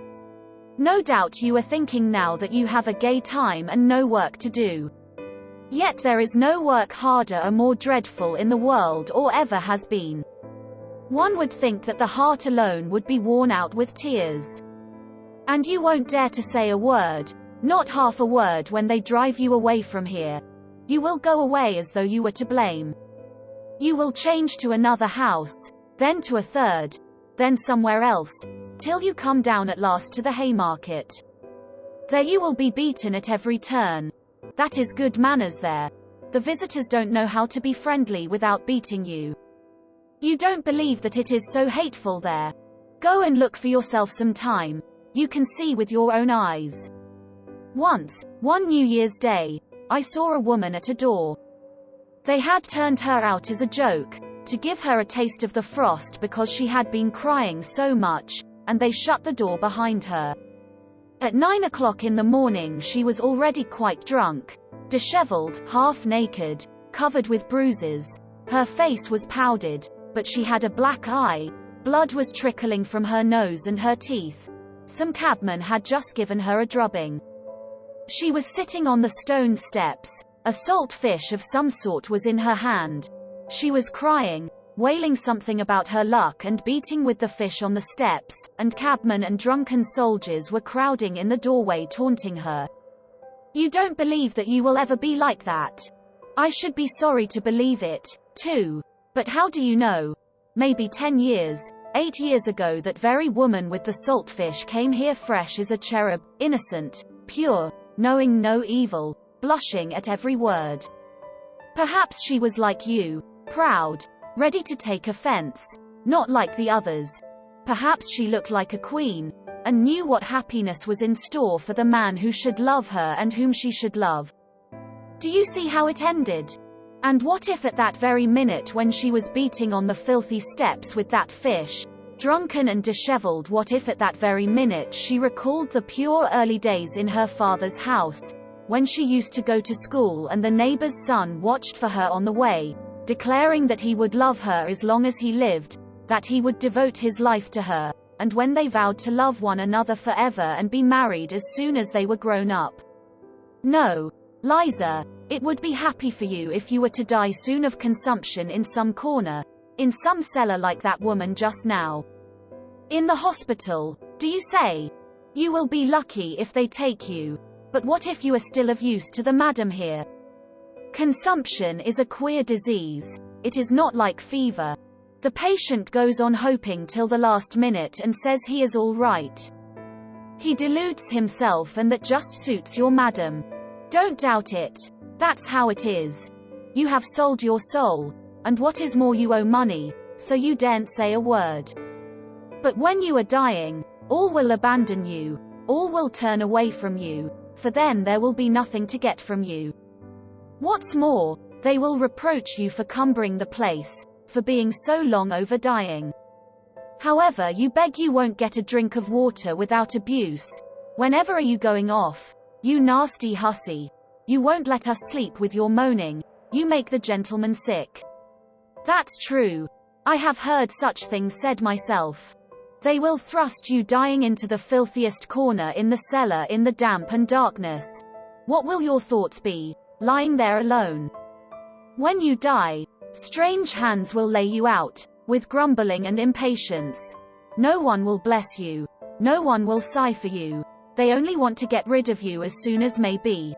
They will buy a coffin, take you to the grave as they did that poor woman today, and celebrate your memory at the tavern. In the grave, sleet, filth, wet snow no need to put themselves out for you. Let her down, Vanuha. It's just like her luck even here, she is head foremost, the hussy. Shorten the cord, you rascal. It's all right as it is. All right, is it? Why, she's on her side. She was a fellow creature, after all. But, never mind, throw the earth on her. And they won't care to waste much time quarreling over you. They will scatter the wet blue clay as quick as they can and go off to the tavern. And there your memory on earth will end. Other women have children to go to their graves, fathers, husbands. While for you neither tear, nor sigh, nor remembrance. No one in the whole world will ever come to you. Your name will vanish from the face of the earth as though you had never existed, never been born at all. Nothing but filth and mud, however you knock at your coffin lid at night, when the dead arise, however you cry. Let me out, kind people, to live in the light of day. My life was no life at all. My life has been thrown away like a dish clout. It was drunk away in the tavern at the Haymarket. Let me out, kind people, to live in the world again. And I worked myself up to such a pitch that I began to have a lump in my throat myself, and all at once I stopped, sat up in dismay and, bending over apprehensively, began to listen with a beating heart. I had reason to be troubled. I had felt for some time that I was turning her soul upside down and rending her heart, and the more I was convinced of it, the more eagerly I desired to gain my object as quickly and as effectually as possible.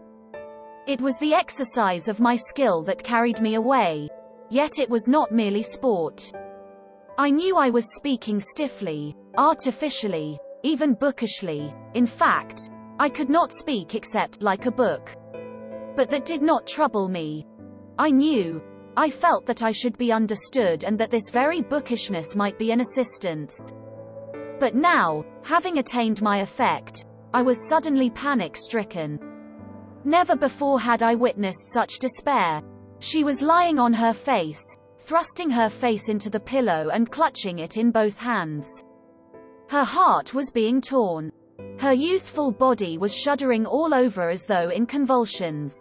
Suppressed sobs rent her bosom and suddenly burst out in weeping and wailing. Then she pressed closer into the pillow. She did not want anyone here, not a living soul, to know of her anguish and her tears. She bit the pillow, bit her hand till it bled. I saw that afterwards, or, thrusting her fingers into her disheveled hair, seemed rigid with the effort of restraint, holding her breath and clenching her teeth. I began saying something, begging her to calm herself, but felt that I did not dare, and all at once, in a sort of cold shiver, almost in terror, began fumbling in the dark, trying hurriedly to get dressed to go. It was dark. Though I tried my best, I could not finish dressing quickly. Suddenly I felt a box of matches and a candlestick with a whole candle in it. As soon as the room was lighted up, Liza sprang up, sat up in bed, and with a contorted face, with a half-insane smile, looked at me almost senselessly. I sat down beside her and took her hands. She came to herself, made an impulsive movement towards me, would have caught hold of me, but did not dare, and slowly bowed her head before me. "Liza, my dear, I was wrong. Forgive me, my dear," I began, but she squeezed my hand in her fingers so tightly that I felt I was saying the wrong thing and stopped. "This is my address. Liza, come to me." "I will come," she answered resolutely, her head still bowed. "But now I am going. Goodbye. Till we meet again." I got up. She, too, stood up and suddenly flushed all over, gave a shudder, snatched up a shawl that was lying on a chair and muffled herself in it to her chin. As she did this, she gave another sickly smile, blushed and looked at me strangely. I felt wretched. I was in haste to get away, to disappear. "Wait a minute," she said suddenly, in the passage just at the doorway, stopping me with her hand on my overcoat. She put down the candle in hot haste and ran off. Evidently she had thought of something or wanted to show me something. As she ran away, she flushed, her eyes shone, and there was a smile on her lips. What was the meaning of it? Against my will I waited. She came back a minute later with an expression that seemed to ask forgiveness for something. In fact, it was not the same face, not the same look as the evening before. Sullen, mistrustful and obstinate. Her eyes now were imploring, soft, and at the same time trustful, caressing, timid. The expression with which children look at people they are very fond of whom they are asking a favor. Her eyes were a light hazel. They were lovely eyes, full of life, and capable of expressing love as well as sullen hatred. Making no explanation, as though I, as a sort of higher being, must understand everything without explanations, she held out a piece of paper to me. Her whole face was positively beaming at that instant with naive, almost childish, triumph. I unfolded it. It was a letter to her from a medical student or someone of that sort, a very high-flown and flowery, but extremely respectful, love letter. I don't recall the words now, but I remember well that through the high-flown phrases there was apparent a genuine feeling, which cannot be feigned. When I had finished reading it, I met her glowing, questioning, and childishly impatient eyes fixed upon me. She fastened her eyes upon my face and waited impatiently for what I should say. In a few words, hurriedly, but with a sort of joy and pride, she explained to me that she had been to a dance somewhere in a private house, a family of very nice people. WHO knew nothing, absolutely nothing, for she had only come here so lately and it had all happened. And she hadn't made up her mind to stay and was certainly going away as soon as she had paid her debt. And at that party there had been the student who had danced with her all the evening. He had talked to her, and it turned out that he had known her in old days at Riga when he was a child. They had played together, but a very long time ago, and he knew her parents, but about this he knew nothing whatever, and had no suspicion. And the day after the dance, 3 days ago, he had sent her that letter through the friend with whom she had gone to the party. And, well, that was all. She dropped her shining eyes with a sort of bashfulness as she finished. The poor girl was keeping that student's letter as a precious treasure, and had run to fetch it, her only treasure, because she did not want me to go away without knowing that she, too, was honestly and genuinely loved, that she, too, was addressed respectfully. No doubt that letter was destined to lie in her box and lead to nothing. But nonetheless, I am certain that she would keep it all her life as a precious treasure, as her pride and justification, and now at such a minute she had thought of that letter and brought it with naive pride to raise herself in my eyes that I might see, that I, too, might think well of her. I said nothing, pressed her hand and went out. I so longed to get away. I walked all the way home, in spite of the fact that the melting snow was still falling in heavy flakes. I was exhausted, shattered, in bewilderment. But behind the bewilderment the truth was already gleaming. The loathsome truth. Chapter 8. It was some time, however, before I consented to recognize that truth. Waking up in the morning after some hours of heavy, leaden sleep, and immediately realizing all that had happened on the previous day, I was positively amazed at my last night's sentimentality with Liza, at all those outcries of horror and pity. To think of having such an attack of womanish hysteria, Pa! I concluded. And what did I thrust my address upon her for? What if she comes? Let her come, though. It doesn't matter. But obviously, that was not now the chief and the most important matter. I had to make haste and at all costs save my reputation in the eyes of Sverikov and Semenov as quickly as possible. That was the chief business. And I was so taken up that morning that I actually forgot all about Liza. First of all, I had at once to repay what I had borrowed the day before from Semenov. I resolved on a desperate measure, to borrow 15 rubles straight off from Anton Antonich. As luck would have it, he was in the best of humors that morning, and gave it to me at once, on the first asking. I was so delighted at this that, as I signed the IOU with a swaggering air, I told him casually that the night before, I had been keeping it up with some friends at the Hotel de Paris. We were giving a farewell party to a comrade, in fact, I might say a friend of my childhood, and you know, a desperate rake, fearfully spoilt of course. He belongs to a good family, and has considerable means, a brilliant career. He is witty, charming, a regular Lovelace, you understand. We drank an extra half-dozen, and it went off all right. All this was uttered very easily, unconstrainedly and complacently. On reaching home I promptly wrote to Semenov.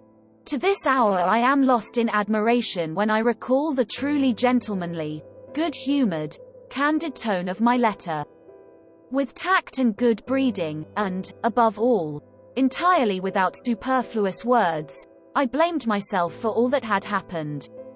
I defended myself, if I really may be allowed to defend myself, by alleging that being utterly unaccustomed to wine, I had been intoxicated with the first glass, which I said, I had drunk before they arrived, while I was waiting for them at the Hotel de Paris between 5 and 6 o'clock.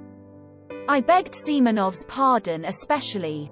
I asked him to convey my explanations to all the others, especially to Sverikov, whom, I seemed to remember as though in a dream, I had insulted. I added that I would have called upon all of them myself, but my head ached, and besides I had not the face to. I was particularly pleased with a certain lightness, almost carelessness, strictly within the bounds of politeness, however, which was apparent in my style, and better than any possible arguments, gave them at once to understand that I took rather an independent view of all that unpleasantness last night, that I was by no means so utterly crushed as you, my friends, probably imagine, but on the contrary, looked upon it as a gentleman serenely respecting himself should look upon it. On a young hero's past no censure is cast. There is actually an aristocratic playfulness about it. I thought admiringly, as I read over the letter. And it's all because I am an intellectual and cultivated man. Another man in my place would not have known how to extricate himself. But here I have got out of it and am as jolly as ever again. And all because I am a cultivated and educated man of our day. And, indeed, perhaps, everything was due to the wine yesterday. No, it was not the wine. I did not drink anything at all between 5 and 6 when I was waiting for them. I had lied to Semenov. I had lied shamelessly, and indeed I wasn't ashamed now. Hang it all though, the great thing was that I was rid of it. I put 6 rubles in the letter, sealed it up, and asked Apollon to take it to Semenov. When he learned that there was money in the letter, Apollon became more respectful and agreed to take it. Towards evening I went out for a walk. My head was still aching and giddy after yesterday. But as evening came on and the twilight grew denser, my impressions and, following him, my thoughts, grew more and more different and confused. Something was not dead within me. In the depths of my heart and conscience it would not die, and it showed itself in acute depression. For the most part one jostled my way through the most crowded business streets, along Myishchansky Street, along Sadovy Street and in Yusupov Garden. I always liked particularly sauntering along these streets in the dusk, just when there were crowds of working people of all sorts going home from their daily work, with faces looking cross with anxiety. What I liked was just that cheap bustle, that bare prose. On this occasion the jostling of the streets irritated me more than ever. I could not make out what was wrong with me. I could not find the clue. Something seemed rising up continually in my soul, painfully, and refusing to be appeased. I returned home completely upset. It was just as though some crime were lying on my conscience. The thought that Liza was coming worried me continually. It seemed queer to me that of all my recollections of yesterday this tormented me, as it were, especially, as it were, quite separately. Everything else I had quite succeeded in forgetting by the evening. I dismissed it all and was still perfectly satisfied with my letter to Semenov. But on this point I was not satisfied at all. It was as though I were worried only by Liza. What if she comes? I thought incessantly, well, it doesn't matter, let her come. It's horrid that she should see, for instance, how I live. Yesterday I seemed such a hero to her, while now, it's horrid, though, that I have let myself go so. The room looks like a beggar's. And I brought myself to go out to dinner in such a suit. And my American leather sofa with the stuffing sticking out. And my dressing gown, which will not cover me, such tatters, and she will see all this and she will see Apollon. That beast is certain to insult her. He will fasten upon her in order to be rude to me. And I, of course, shall be panic-stricken as usual. I shall begin bowing and scraping before her and pulling my dressing gown round me. I shall begin smiling, telling lies. Oh, the beastliness. And it isn't the beastliness of it that matters most. There is something more important, more loathsome, viler. Yes, viler. And to put on that dishonest lying mask again. When I reached that thought I fired up all at once. Why dishonest? How dishonest? I was speaking sincerely last night. I remember there was real feeling in me, too. What I wanted was to excite an honorable feeling in her. Her crying was a good thing, it will have a good effect. Yet I could not feel at ease. All that evening, even when I had come back home, even after 9 o'clock, when I calculated that Liza could not possibly come, still she haunted me, and what was worse, she came back to my mind always in the same position. One moment out of all that had happened last night stood vividly before my imagination. The moment when I struck a match and saw her pale, distorted face, with its look of torture. And what a pitiful, what an unnatural, what a distorted smile she had at that moment. But I did not know then, that 15 years later I should still in my imagination see Liza, always with the pitiful, distorted, inappropriate smile which was on her face at that minute. Next day I was ready again to look upon it all as nonsense, due to overexcited nerves, and, above all, as exaggerated. I was always conscious of that weak point of mine, and sometimes very much afraid of it. I exaggerate everything. That is where I go wrong, I repeated to myself every hour. But, however, Liza will very likely come all the same, was the refrain with which all my reflections ended. I was so uneasy that I sometimes flew into a fury. She'll come. She is certain to come. I cried, running about the room. If not today, she will come tomorrow. She'll find me out. The damnable romanticism of these pure hearts. Oh, the vileness, oh, the silliness, oh, the stupidity of these wretched sentimental souls. Why, how fail to understand? How could one fail to understand? But at this point I stopped short, and in great confusion, indeed. And how few words, I thought, in passing, were needed. How little of the idyllic, and affectedly, bookishly, artificially idyllic too, had sufficed to turn a whole human life at once according to my will.